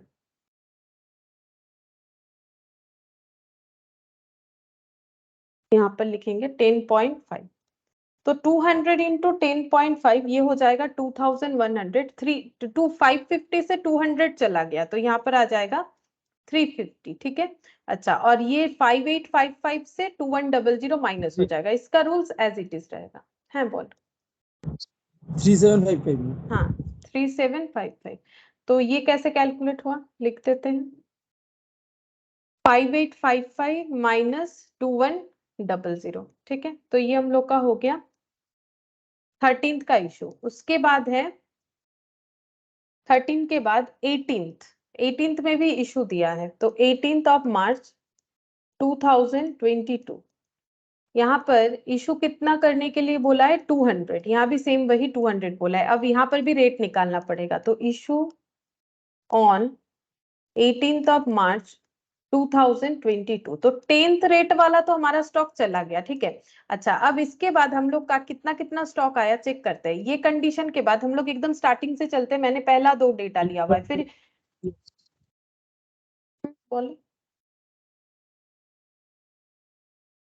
10.8 কি দিয়ে হবে তাই একটা স্টক কি দিয়ে পড়ে আছে 10.65 হবে। 10.65 যদি বলছো তাহলে ঠিক আছে। अच्छा, यहाँ पर देखो 100 यूनिट 200 यूनिट ये देख लिया, इशू भी कर दिया। उसके बाद परचेज हुआ था 210.5 करके, इसके बाद परचेज हुआ, देखो ये इशू होने के बाद ये बचा हुआ था, फिर परचेज हुआ 210.5 करके। अच्छा, उसके बाद फिर परचेज 310.8 करके, 310.80 वाला स्टॉक परचेज हुआ अगेन। अच्छा, ये दोनों परचेज होने के बाद 200 यूनिट इशू हुआ, ठीक है। फिर इशू हुआ 200 यूनिट, यहाँ पर फिर से लिखेंगे इशू हुआ है 200 यूनिट। तो इसका मतलब ये जो 150 वाला था, क्योंकि हम लोग फर्स्ट इन फर्स्ट आउट कर रहे हैं, ये जो 150 वाला बैलेंस बचा था, पहले ये 2 स्टॉक था, 250 इशू हुआ तब पहला स्टॉक खत्म हो गया, 200 वाले स्टॉक में से 150 बचा, ठीक है। यहाँ पर एक सेकेंड, 200 से 150 चले जाने से 50 बचता है, 50 बचेगा, ये इशू हो जाएगा, ये 50 बचेगा, ठीक है। ये गलत है, 50 बचेगा, तो ये बचा हुआ था। फिर ये 2 स्टॉक आया, 200 इशू हुआ, 200 इशू हुआ तो ये बैलेंस खत्म हो गया, मतलब 10.20 वाला स्टॉक भी खत्म हो गया। अरे, तो ये 10.20 वाला स्टॉक भी खत्म हो गया। अच्छा, अब 200 लेना है तो यहाँ से 150 लेना पड़ेगा, 150 लेना पड़ेगा, मतलब हम लोग के पास 10.50 वाला स्टॉक बचा हुआ है और 10.80 वाला स्टॉक बचा हुआ है, ठीक है। 10.5 और 10.8 ये दोनों का हम लोग को करना है एवरेज। अब 2 रेट है तो डिवाइडेड बाई 2 करना पड़ेगा, तो इस तरह से हम लोग को कैलकुलेट करना पड़ता है। 10.8 तो ये हो गया डिवाइडेड बाई 2, 10.65, ठीक है। 10.65 हो जाएगा कैलकुलेट करके, तो यहाँ पर लिखते हैं 10.65 इंटू 200, 2130, तो यहाँ से यहाँ माइनस हो जाएगा, इशू हुआ है तो कम हो जाएगा, 2130 माइनस 3755, देखो कितना आ रहा है 1625। तो ये कैसे कैलकुलेट हुआ, 3755 माइनस 2130, ठीक है। तो ये हम लोग का इशू हो गया 18 मार्च वाला। फिर उसके बाद 20 को परचेज है 100 यूनिट 11, तो 1100, तो यहाँ पर 150 था 100 आ गया, मतलब 250 हो गया। और कॉस्ट कितना हो जाएगा 1625 प्लस 1100, मतलब 2572, 2725 हो जाएगा। अब लास्ट फिर इशू हुआ है, डेट कौन सा है 25 को, 25 मार्च 2022 को। अच्छा, इशू हुआ है कितना 150, क्या 150 इशू कर सकते, बिल्कुल कर सकते, 250 अवेलेबल है, लेकिन निकालना पड़ेगा रेट। तो यहाँ पर लिखते हैं इशू ऑन 25 ऑफ मार्च, ठीक है। तो कितना हो जाएगा रेट, तो ये देखो हम लोग के पास कौन कौन से रेट का स्टॉक पड़ा हुआ है, 10 पॉइंट इशू होने के बाद 10 पॉइंट है, 10.9, 10.5 पड़ा हुआ है, 10.8 पड़ा हुआ है। इसके बाद तो इशू अभी हो रहा है, तो 10.5 रेट वाला है, 10.8 रेट वाला है। क्या नया कोई नहीं, 10.5 शायद खत्म हो गया। एक मिनट चेक कर लेते हैं, 10.5 शायद खत्म हो जाएगा, एक बार देख लेते हैं। यहाँ पर अभी तक ये सिचुएशन है, ये मैंने सेकेंड इशू जो है वहां तक किया था। सेकेंड इशू मतलब यहाँ पर 200 यूनिट जो इशू हुआ था ना। হ্যাঁ বলো। দুটো রেট হবে ম্যাম, একটা 1080 হবে, একটা হচ্ছে 11 এর হবে। হ্যাঁ ये তার देखो আগেরটা तो 200 यूनिट जो है ये इशू हुआ था, ठीक है। यहाँ तक हम लोगों ने किया, और 200 यूनिट जब इशू हुआ तो हम लोग के पास कितना बचा है बैलेंस में? 150 वाला 10.50 था और 300 वाला 10.80 था। ये हम लोगों ने कहाँ तक किया था? ये सेकेंड इशू तक किया था, ठीक है। ये वाला 200 यूनिट इशू, फिर उसके बाद 200 यूनिट इशू हुआ, फिर इसके बाद 200 यूनिट इशू हुआ, ठीक है।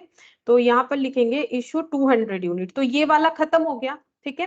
तो लेकिन 200 करने के लिए हमें यहां से भी लेना पड़ेगा कितना? 50, तब जाके 200 होगा। तो इसका मतलब यहाँ से 50 ले लेने पे यहाँ पर कितना बचेगा? 250, ठीक है। 10.80 वाला बचा हुआ है, और 10.80 ये वाला हो गया। इसके बाद परचेज हुआ है 11 रुपीज वाला, 100 यूनिट 11 रुपीज वाला, ठीक है। ये 10.80, बस ये दोनों रेट ही बचा, इसके बाद इशू होने वाला है। तो इसका मतलब 10.80 और 11 ये बचा हुआ है। इस तरह से हम लोग कैलकुलेट करेंगे। तो 10.8 प्लस 11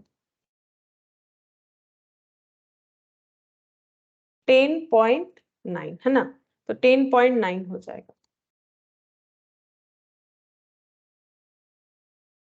1635 1635, ठीक है। अब कैलकुलेट कर लो, ये बच्चा है 100 और यहाँ पर माइनस करने पे कितना आ रहा है? 02725 1090, ठीक है, ये वैल्यू आ जाएगा। तो ये वैसे तो आसान है, बस जब भी इशू करेंगे हमें ये चेक करना है कि कौन से रेट का स्टॉक बचा हुआ है, वही रेट का एवरेज होगा। यहाँ पर रेट का एवरेज होगा, ठीक है। तो इस तरह से हमें चेक करना है कि कौन सा स्टॉक रह जा रहा है। वैसे मैंने यहाँ पर लिख के दिखाया, तुम लोग नॉर्मल भी चेक कर सकते हो। जैसे देखो, फर्स्ट जब 250 इशू हुआ है तो इसका मतलब 100 खत्म हो गया, तो 10 रेट भी खत्म हो गया। 200 में से कितना लिया होगा हम लोगों ने? 200 में से हम लोगों ने 150 लिया होगा, तो इसका मतलब 50 बचा हुआ है, मतलब ये वाला रेट बचा हुआ है 10.20, ठीक है, ये बचा हुआ है। फर्स्ट टाइम इशू जब कर रहे हैं तो 10.20 बच रहा है, 10 खत्म हो जा रहा है। फर्स्ट टाइम इशू दो रेट का एवरेज हो गया, उसके बाद नेक्स्ट इशू 200 का हुआ, ठीक है।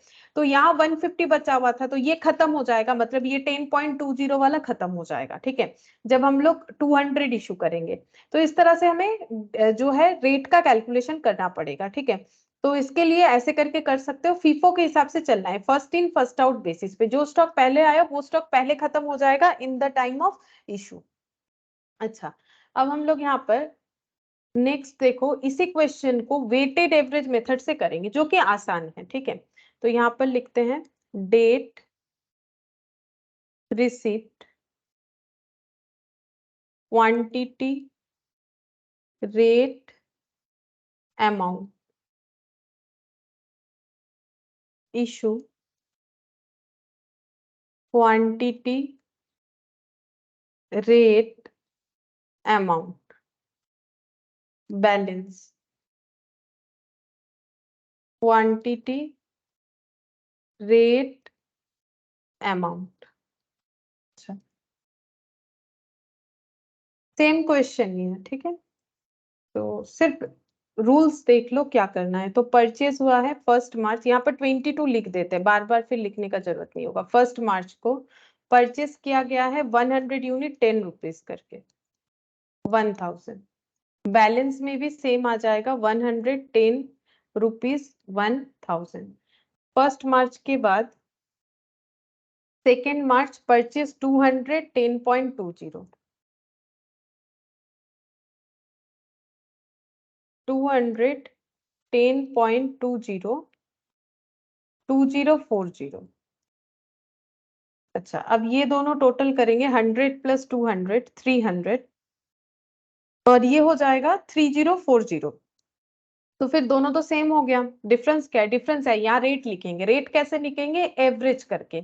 मतलब क्या करना है, अभी हम लोगों का पास टोटल स्टॉक है 300 क्वांटिटी में, और उसका अमाउंट है 3040। तो 3040 डिवाइडेड बाय 300 करेंगे तो रेट पता चल जाएगा। तो रेट कितना निकल के आ रहा है? 10.133। ठीक है, 10.13 लिख देते हैं, ये रेट हो जाएगा। तो रेट कैसे निकाला है हम समझने के लिए यहाँ पर लिख देते हैं 3040 डिवाइडेड बाई 300 करो तो 10.13 निकल के आ जाता है। यहाँ पर सिंपल एवरेज कर लेना है, मतलब नाम उसका सिंपल एवरेज है, लेकिन मुझे ये मेथड ज्यादा आसान लगता है। ठीक है, अच्छा इसके बाद फिफ्थ को इशू हुआ है, इसमें आसान है, देखो ज्यादा कोई झंझट ही नहीं है। फिर इसके बाद जो इशू हुआ है 250 यूनिट। अब इसका रेट क्या लगा है? रेट तो हमें पता है 10.13 हो चुका है, 10 से 10.13, तो यहाँ पर लिखेंगे 10.13। तो 10.13 इंटू 250, 2532.5, मतलब 2533 ले लेते हैं, 0.5 है इसीलिए 300 से 250 चला गया, बचा कितना? 50। ठीक है, अच्छा अब यहाँ पर रेट कैसे कैलकुलेट करना है? क्या हम लोग 10.13 लिख के कैलकुलेट करेंगे? नहीं, तब गलत हो जाएगा। इसका पैटर्न एज इट इज रखना है, क्वांटिटी लेस हुआ लेस कर दो, अमाउंट भी लेस कर दो। कितना था? 3040 था, कितना चला गया? 2533। ठीक है, तो कितना निकल के आया? 507। अब ये रेट कैसे निकालोगे? 507 डिवाइडेड बाई 50 करके 10.14 ऐसे होगा। अरे ये गलत हो गया क्या? मेरा 14 आ रहा है, 43 दिया है, कैलकुलेशन गलत हुआ है। 300 माइनस 250 यानी कि 50 और 507, 10.14 ही तो आ रहा है।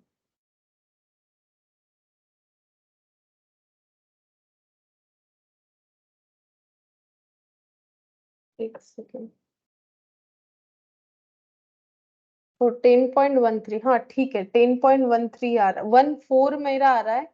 आंसर 13 दिया हुआ है, वो राउंड करके उन्होंने 13 लिया होगा, कोई बात नहीं। 10 पॉइंट हम लोग 14 ही ले लेते, मेरा तो 14 ही आ रहा है। ठीक है, अच्छा 5 मार्च के बाद 7 को परचेज हुआ है, 7 को परचेज हुआ है 210.5 करके, 2100।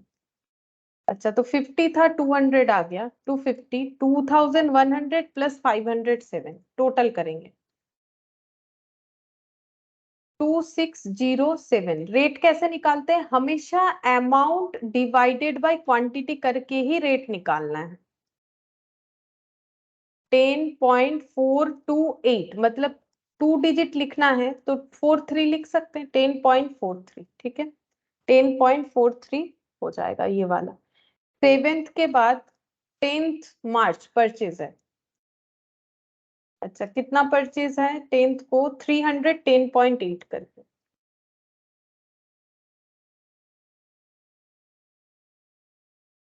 कितना हो रहा है? 3240। ठीक है, अच्छा अब ये 250 था, 300 आ गया, मतलब 550। ठीक है, अच्छा 550 और ये ऐड हो जाएगा 3240 प्लस 2607, एक सेकेंड, 07। ठीक है, तो 5847। अब इस पे रेट कैसे निकालेंगे? 5847 बाई 550,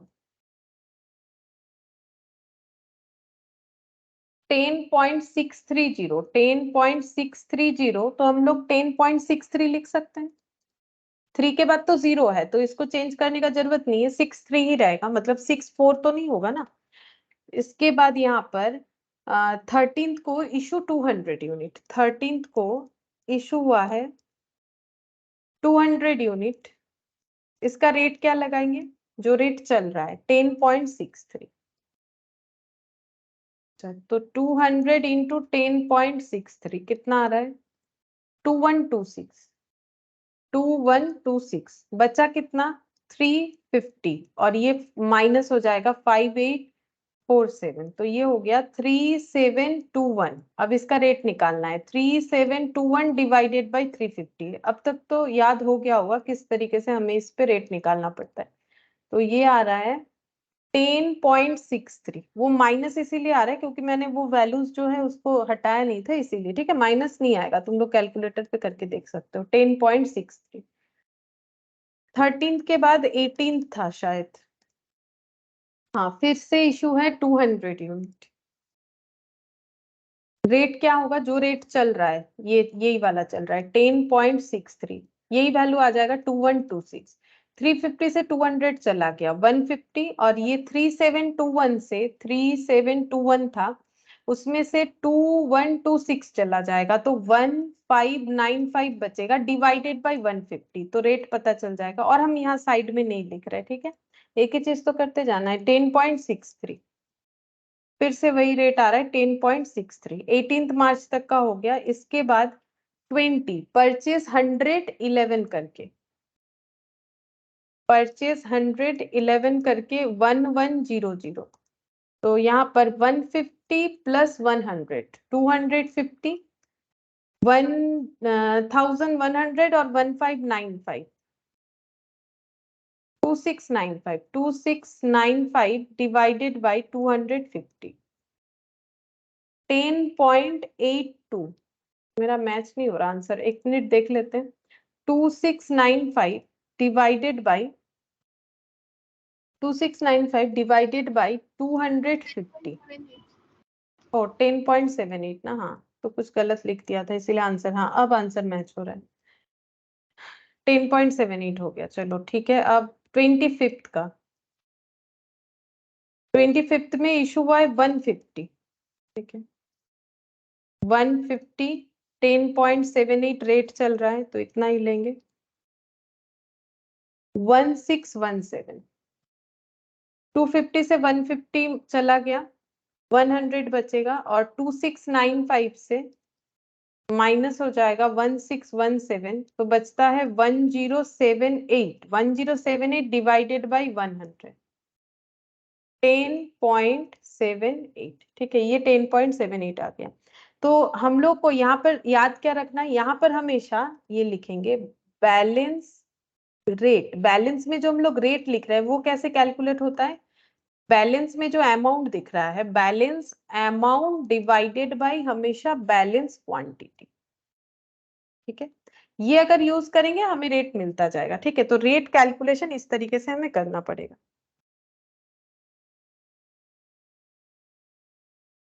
ठीक है।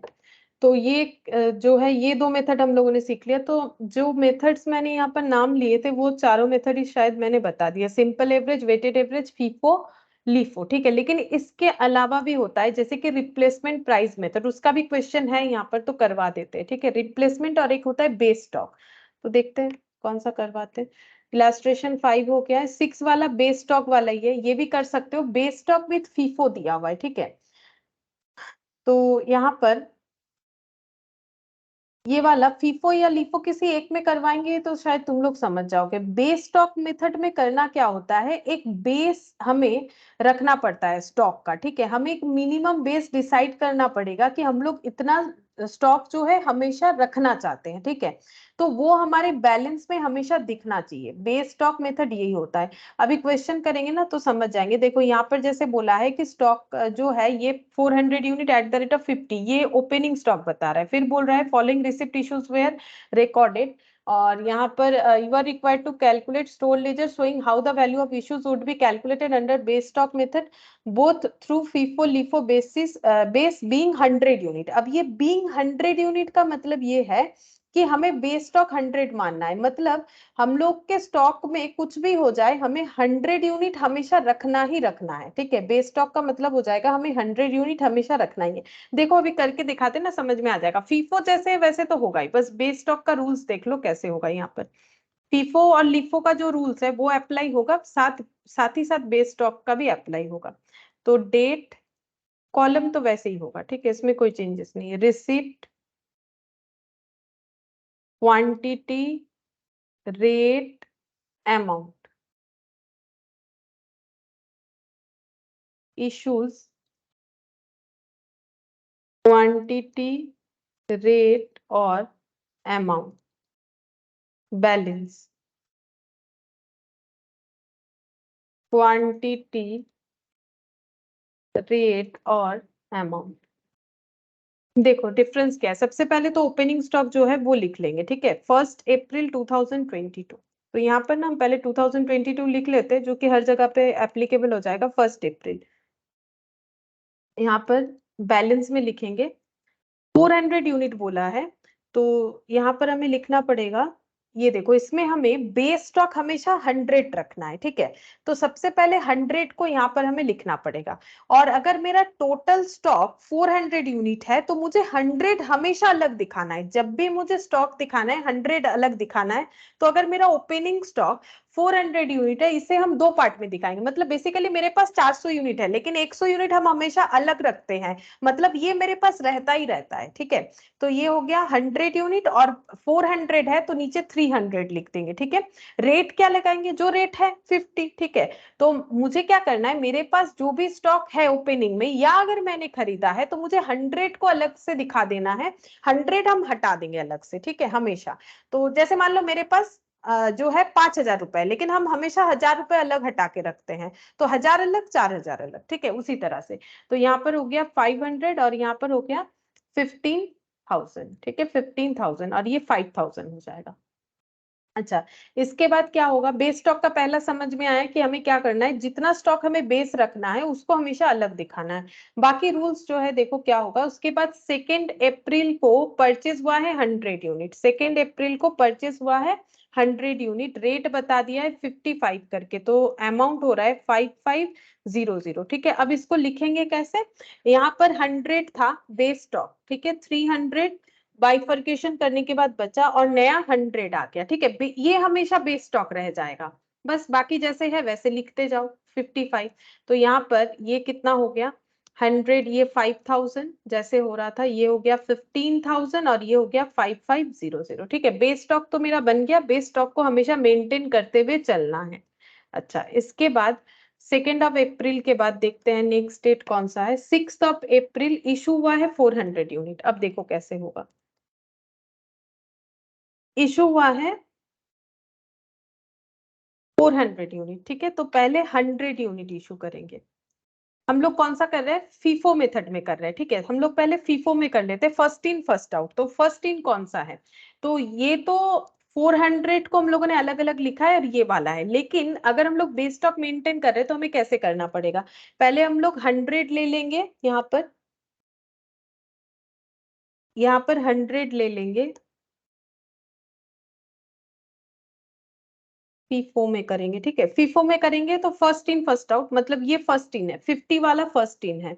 तो यहाँ पर आ, ये वाला नहीं ले सकते हैं, ठीक है। देखो लॉजिक क्या है, क्योंकि ये बेस स्टॉक है, ये हमेशा फ्रीज रहेगा, इसे हम लोग यूज नहीं करेंगे। जैसे हम हमेशा 1,000 रुपए अगर मेरे पास रखते हैं तो उसे यूज नहीं करना है, ये दोनों में से मुझे लेना है। तो ये दोनों में से अगर मुझे लेना है तो मेरा फर्स्ट इन स्टॉक कौन सा हो जाएगा, ये वाला। अच्छा, मुझे इशू कितना करना है 400, तो 300 वाला पूरा ले लेंगे, ये वाला 50, और 100 वाला भी पूरा ले लेंगे 55, ठीक है। तो ये हो जाएगा 15,000 और ये हो गया 5500, ठीक है। ये कंप्लीट हो गया। तो मेरे पास कौन सा स्टॉक बच रहा है, वही बच्चा कुछ बेस स्टॉक, ठीक है, और कुछ नहीं बच रहा है। बेस स्टॉक जो था वो बच गया 100, 50 करके 5,000, ठीक है। ये बेस स्टॉक, ये मेरे पास कुछ भी हो जाए रहना चाहिए, बेस स्टॉक मेरा हमेशा इतना रहना चाहिए। अच्छा, फिर 6th के बाद 10th परचेज 655 करके, 655 करके 33,000। अब यहाँ पर बेस स्टॉक है 100 और 600 है नया स्टॉक लिया गया है। अब इशू जब भी होगा इसी में से होगा, इसमें से नहीं होता है, ये फ्रीज रहता है 5,000 और ये हो जाएगा हम लोग का 33,000, ठीक है। ये 10 अप्रैल वाला हो गया। इसके बाद 13th को इशू हुआ है 400 यूनिट, 13 इशू हुआ है 400 यूनिट। तो कहाँ से करेंगे, ये 600 में से करेंगे 55 करके, तो कितना हो जाएगा 22,000। अच्छा, 100 बचा हुआ रहेगा, 600 में से 400 चला गया तो 200 रह जाएगा, 50 और 55। रेट तो जो है वही देख देख के लिखना है, 5,000 और ये हो जाएगा 11,000, नहीं 1100 होगा शायद, या फिर 11,000 हो रहा है, ठीक है 11,000 हो गया। 13th का हो गया। अच्छा 13th के बाद 20 परचेस 500 यूनिट 65 करके, परचेस 500 यूनिट 65, तो 65 इंटू 5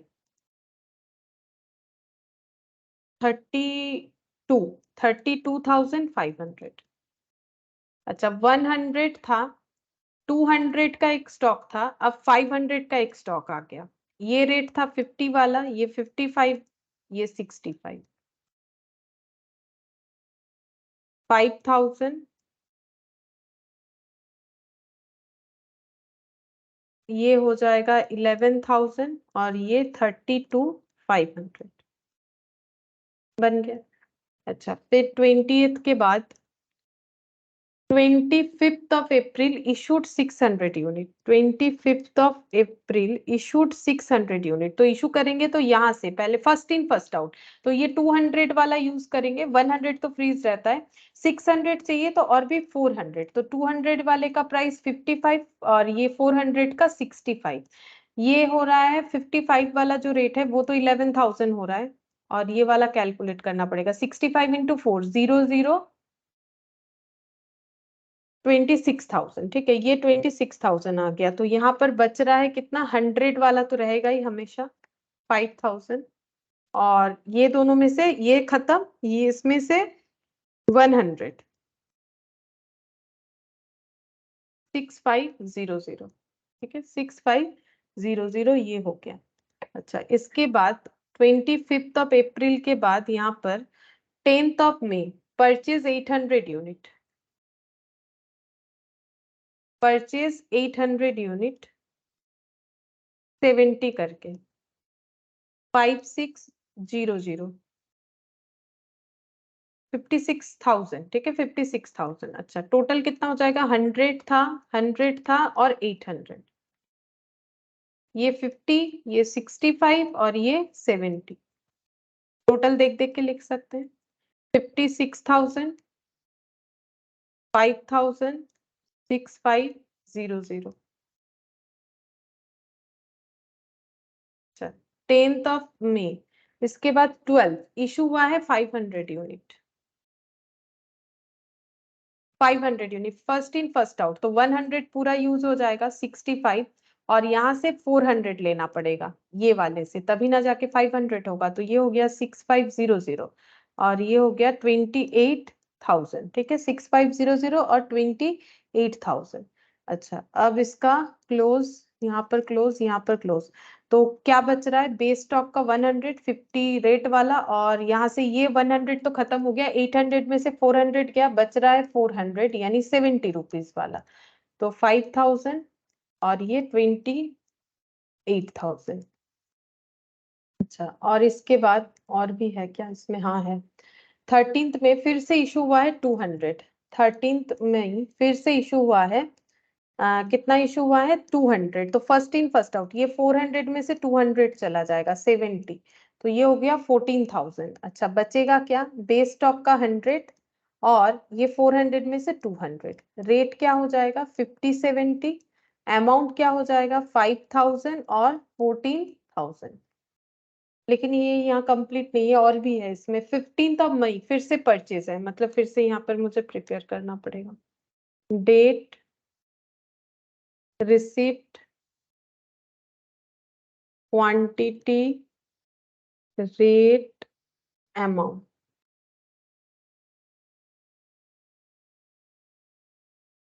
इशू,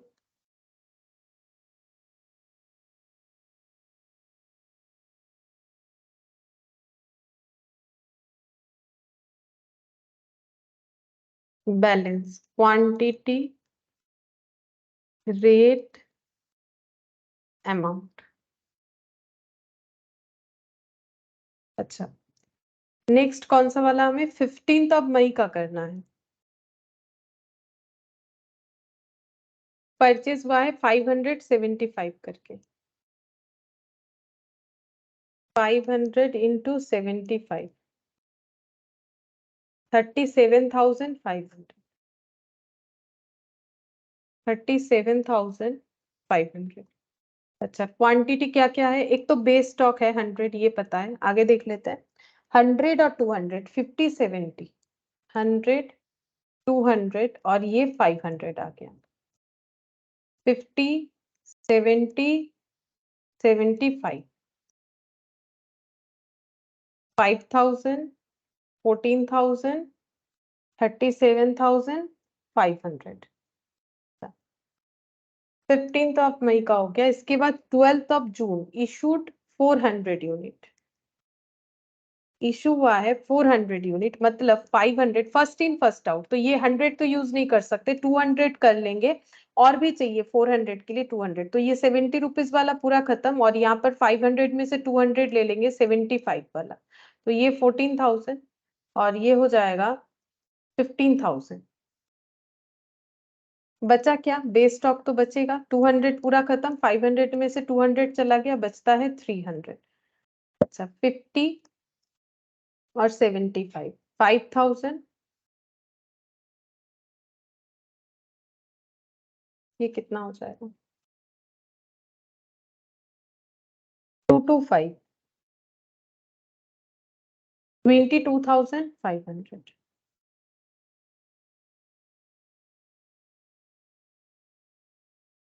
ये हो गया हम लोग का 12th of June. 15th of June purchase 300 unit eight the rate of 80, 24,000। अच्छा, इसको शो कैसे करेंगे? 100 300 और उसके नीचे फिर से 300 लिखेंगे। 150 रुपीज वाला जो कि बेस स्टॉक था, लास्ट वाला 80 और इसके आगे वाला 75, तो 5,000 22,500 24,000।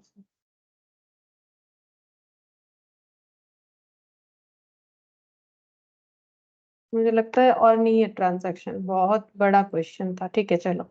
अच्छा, इस पे जो लीफो करना है, बेस स्टॉक को 100 मान के सेम कंसेप्ट में करना है। ठीक है, 100 को फ्रीज कर दो, बाकी कंसेप्ट लीफो के तरह चलेगा, लास्ट इन फर्स्ट आउट। जैसे देखो यहाँ पर जो इशू हुआ 400, तब क्या करना है? लास्ट इन फर्स्ट आउट के बेसिस पे जब हम लोग करेंगे तो यहाँ पर लास्ट इन कौन सा? ये 100, पहले 100 खाली होगा, फिर 300 खाली होगा। ठीक है, इस तरीके से होगा। तो ये वाला जो है हम और नहीं करवा रहे, क्योंकि एक ही चीज को करवा के क्या होगा, हम रूल्स तो बता ही दे रहे हैं कि हमें क्या करना है।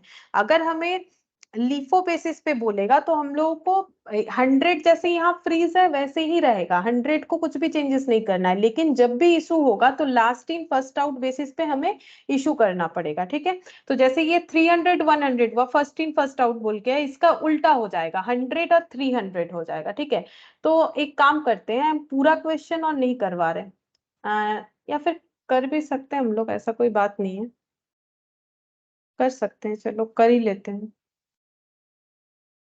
डेट बता ही देते, रिसिप्ट, कैलकुलेशंस तो सारे किए हुए हैं, जल्दी हो जाएगा, इसीलिए हम देख देख के आंसर्स जो है लिख देंगे। मतलब यहाँ पर जो कैलकुलेट किया है ना, बहुत सारे कैलकुलेशंस तो हो चुके हैं, बस वो देख देख के ही लिखेंगे, जल्दी हो जाएगा।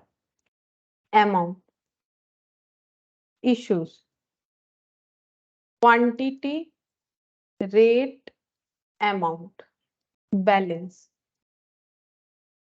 क्वांटिटी, रेट और अमाउंट। 2022। ठीक है, फिर पहले 1 अप्रैल। तो 1 अप्रैल में बैलेंस था, बैलेंस को हम लोगों ने दो पार्ट में दिखाया था।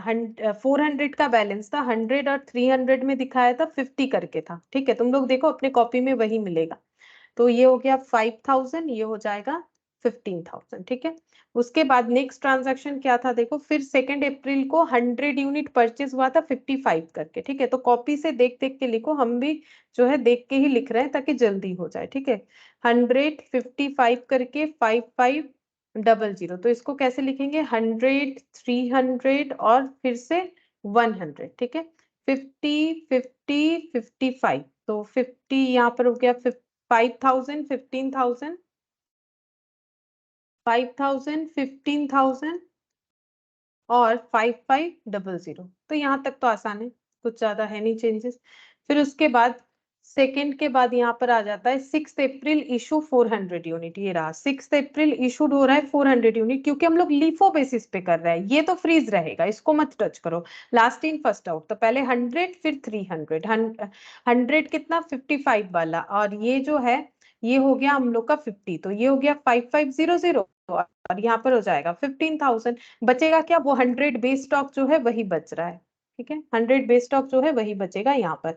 अच्छा, ये हम लोग का हो गया कब तक का कैलकुलेशन, 6 अप्रैल तक का कैलकुलेशन। इसके बाद 10 अप्रैल यहाँ पर लिखते हैं, 10 अप्रैल, ये डेट का column, quantity, rate, amount issue वाले कॉलम में, फिर यहाँ से क्वांटिटी, रेट, अमाउंट,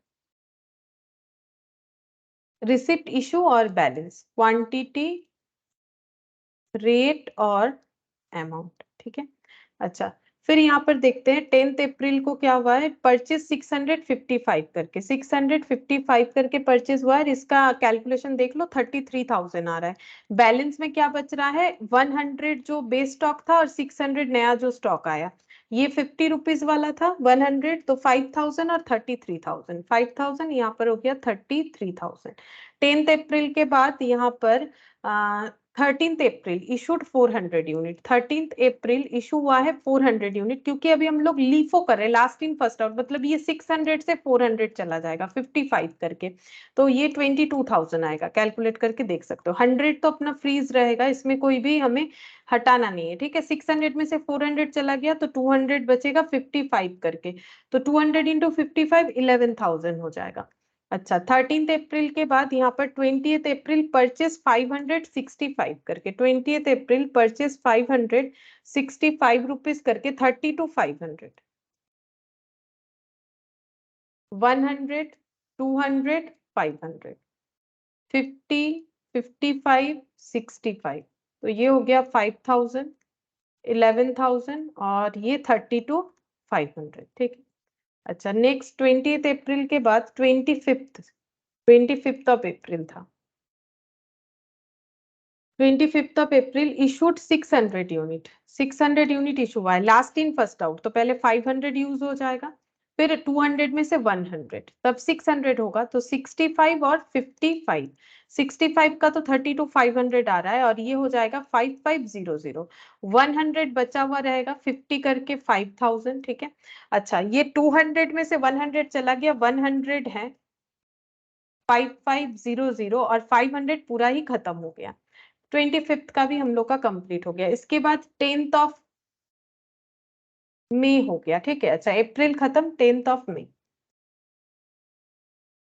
इसमें परचेज बोला है 870 करके, 870 करके 56,000, 100 था, 100 था और 800 आ गया, 50, 55, 70, 5,000, 5,500, 55,600, नहीं 56,000, ठीक है, 56,000 हो रहा है। अच्छा, 10th मई के बाद 12th of May issue 500, issue हो रहा है 500, लास्ट इन फर्स्ट आउट, तो 800 से ही 500 दे सकते हैं, तो 7 इंटू 5 35,000, ये 35,000 हो गया। बचा हुआ क्या क्या रहेगा, 100 बेस स्टॉक, 100 ये, और 800 में से 500 चला गया 300, ठीक है। रेट 50, 55 और 70, तो 50 रेट वाला होता है 5,000, ये 5500 और ये 21,000 हो गया। अच्छा, इसके बाद 12 मई के बाद यहाँ पर 13th ऑफ मई इशूड फिर से 200 यूनिट, फिर से लास्ट इन फर्स्ट आउट, तो 300 में से 200 इजीली दे सकते, 70 रुपीज 14,000, ठीक है। अच्छा, तो फिर इसका मतलब बच रहा है कितना, यहाँ पर 100 बेस स्टॉक, 100 और 300 में से 200 किया 100, तो सभी 100 क्वांटिटी में बचे हुए, रेट बस अलग अलग है, तो ये हो गया 5,000, 5500, 7,000, 13th ऑफ मई। इसके बाद 13th के बाद है 15 परचेज 575, 575, 37,500। अच्छा, इसको लिखना कैसे है यहाँ पर, एक मिनट, ये ना थोड़ा सा नीचे लिखना पड़ेगा, नहीं तो 15th of May, 575, 37,500, 100, 100, 100, 500, 50, 55, 70, 75,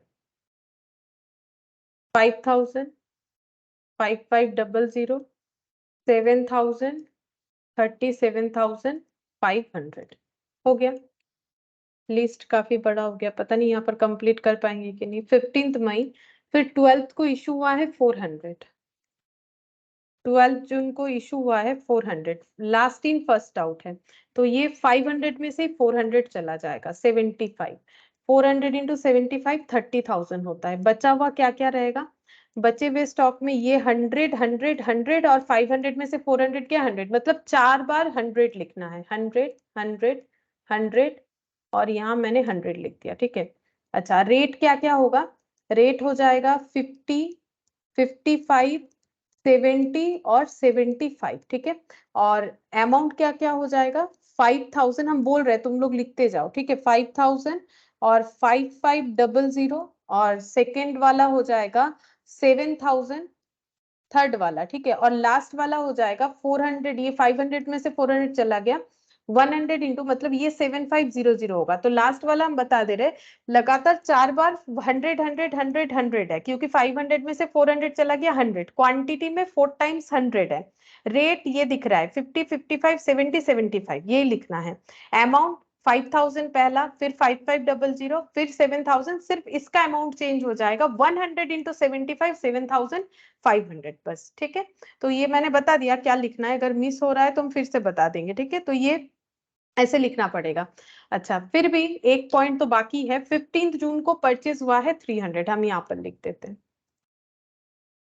15 June purchase हुआ है 300, ये परचेज वाला कॉलम हो गया, एट द रेट ऑफ 80 करके, एट द रेट ऑफ 80 करके 24,000, ठीक है।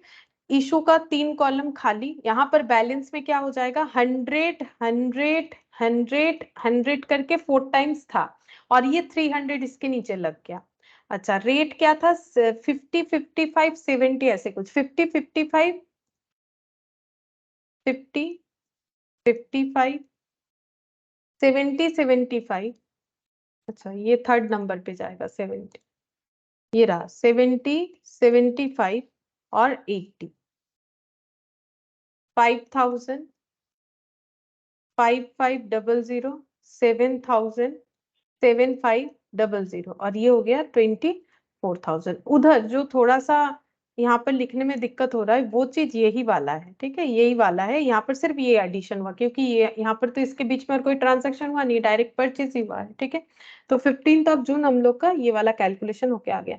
तो देखो यहाँ पर हम लोगों ने क्या किया, फीफो सीखा, लीफो सीखा, बेस स्टॉक के साथ फीफो लीफो सीखा, सिंपल एवरेज सीखा, वेटेड एवरेज सीखा, ठीक है।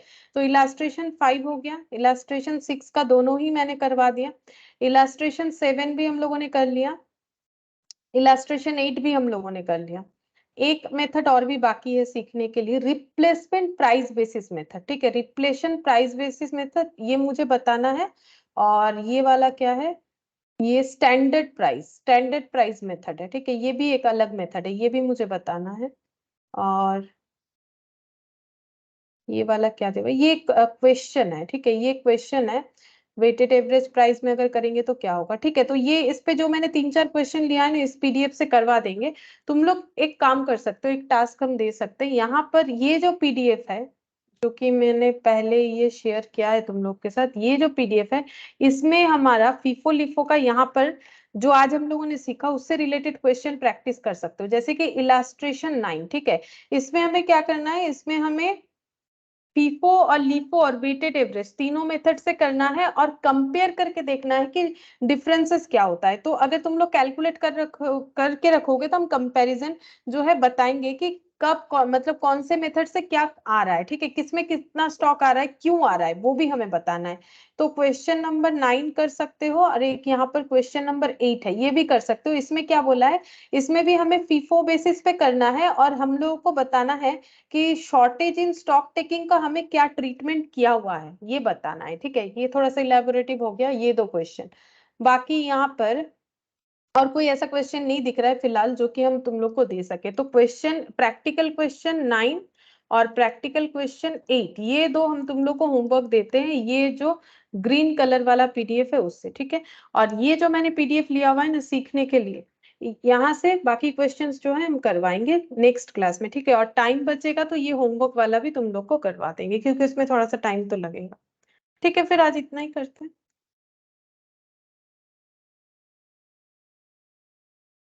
ম্যাম, ওই কোশ্চেন গুলো একটু পাঠিয়ে দেবেন।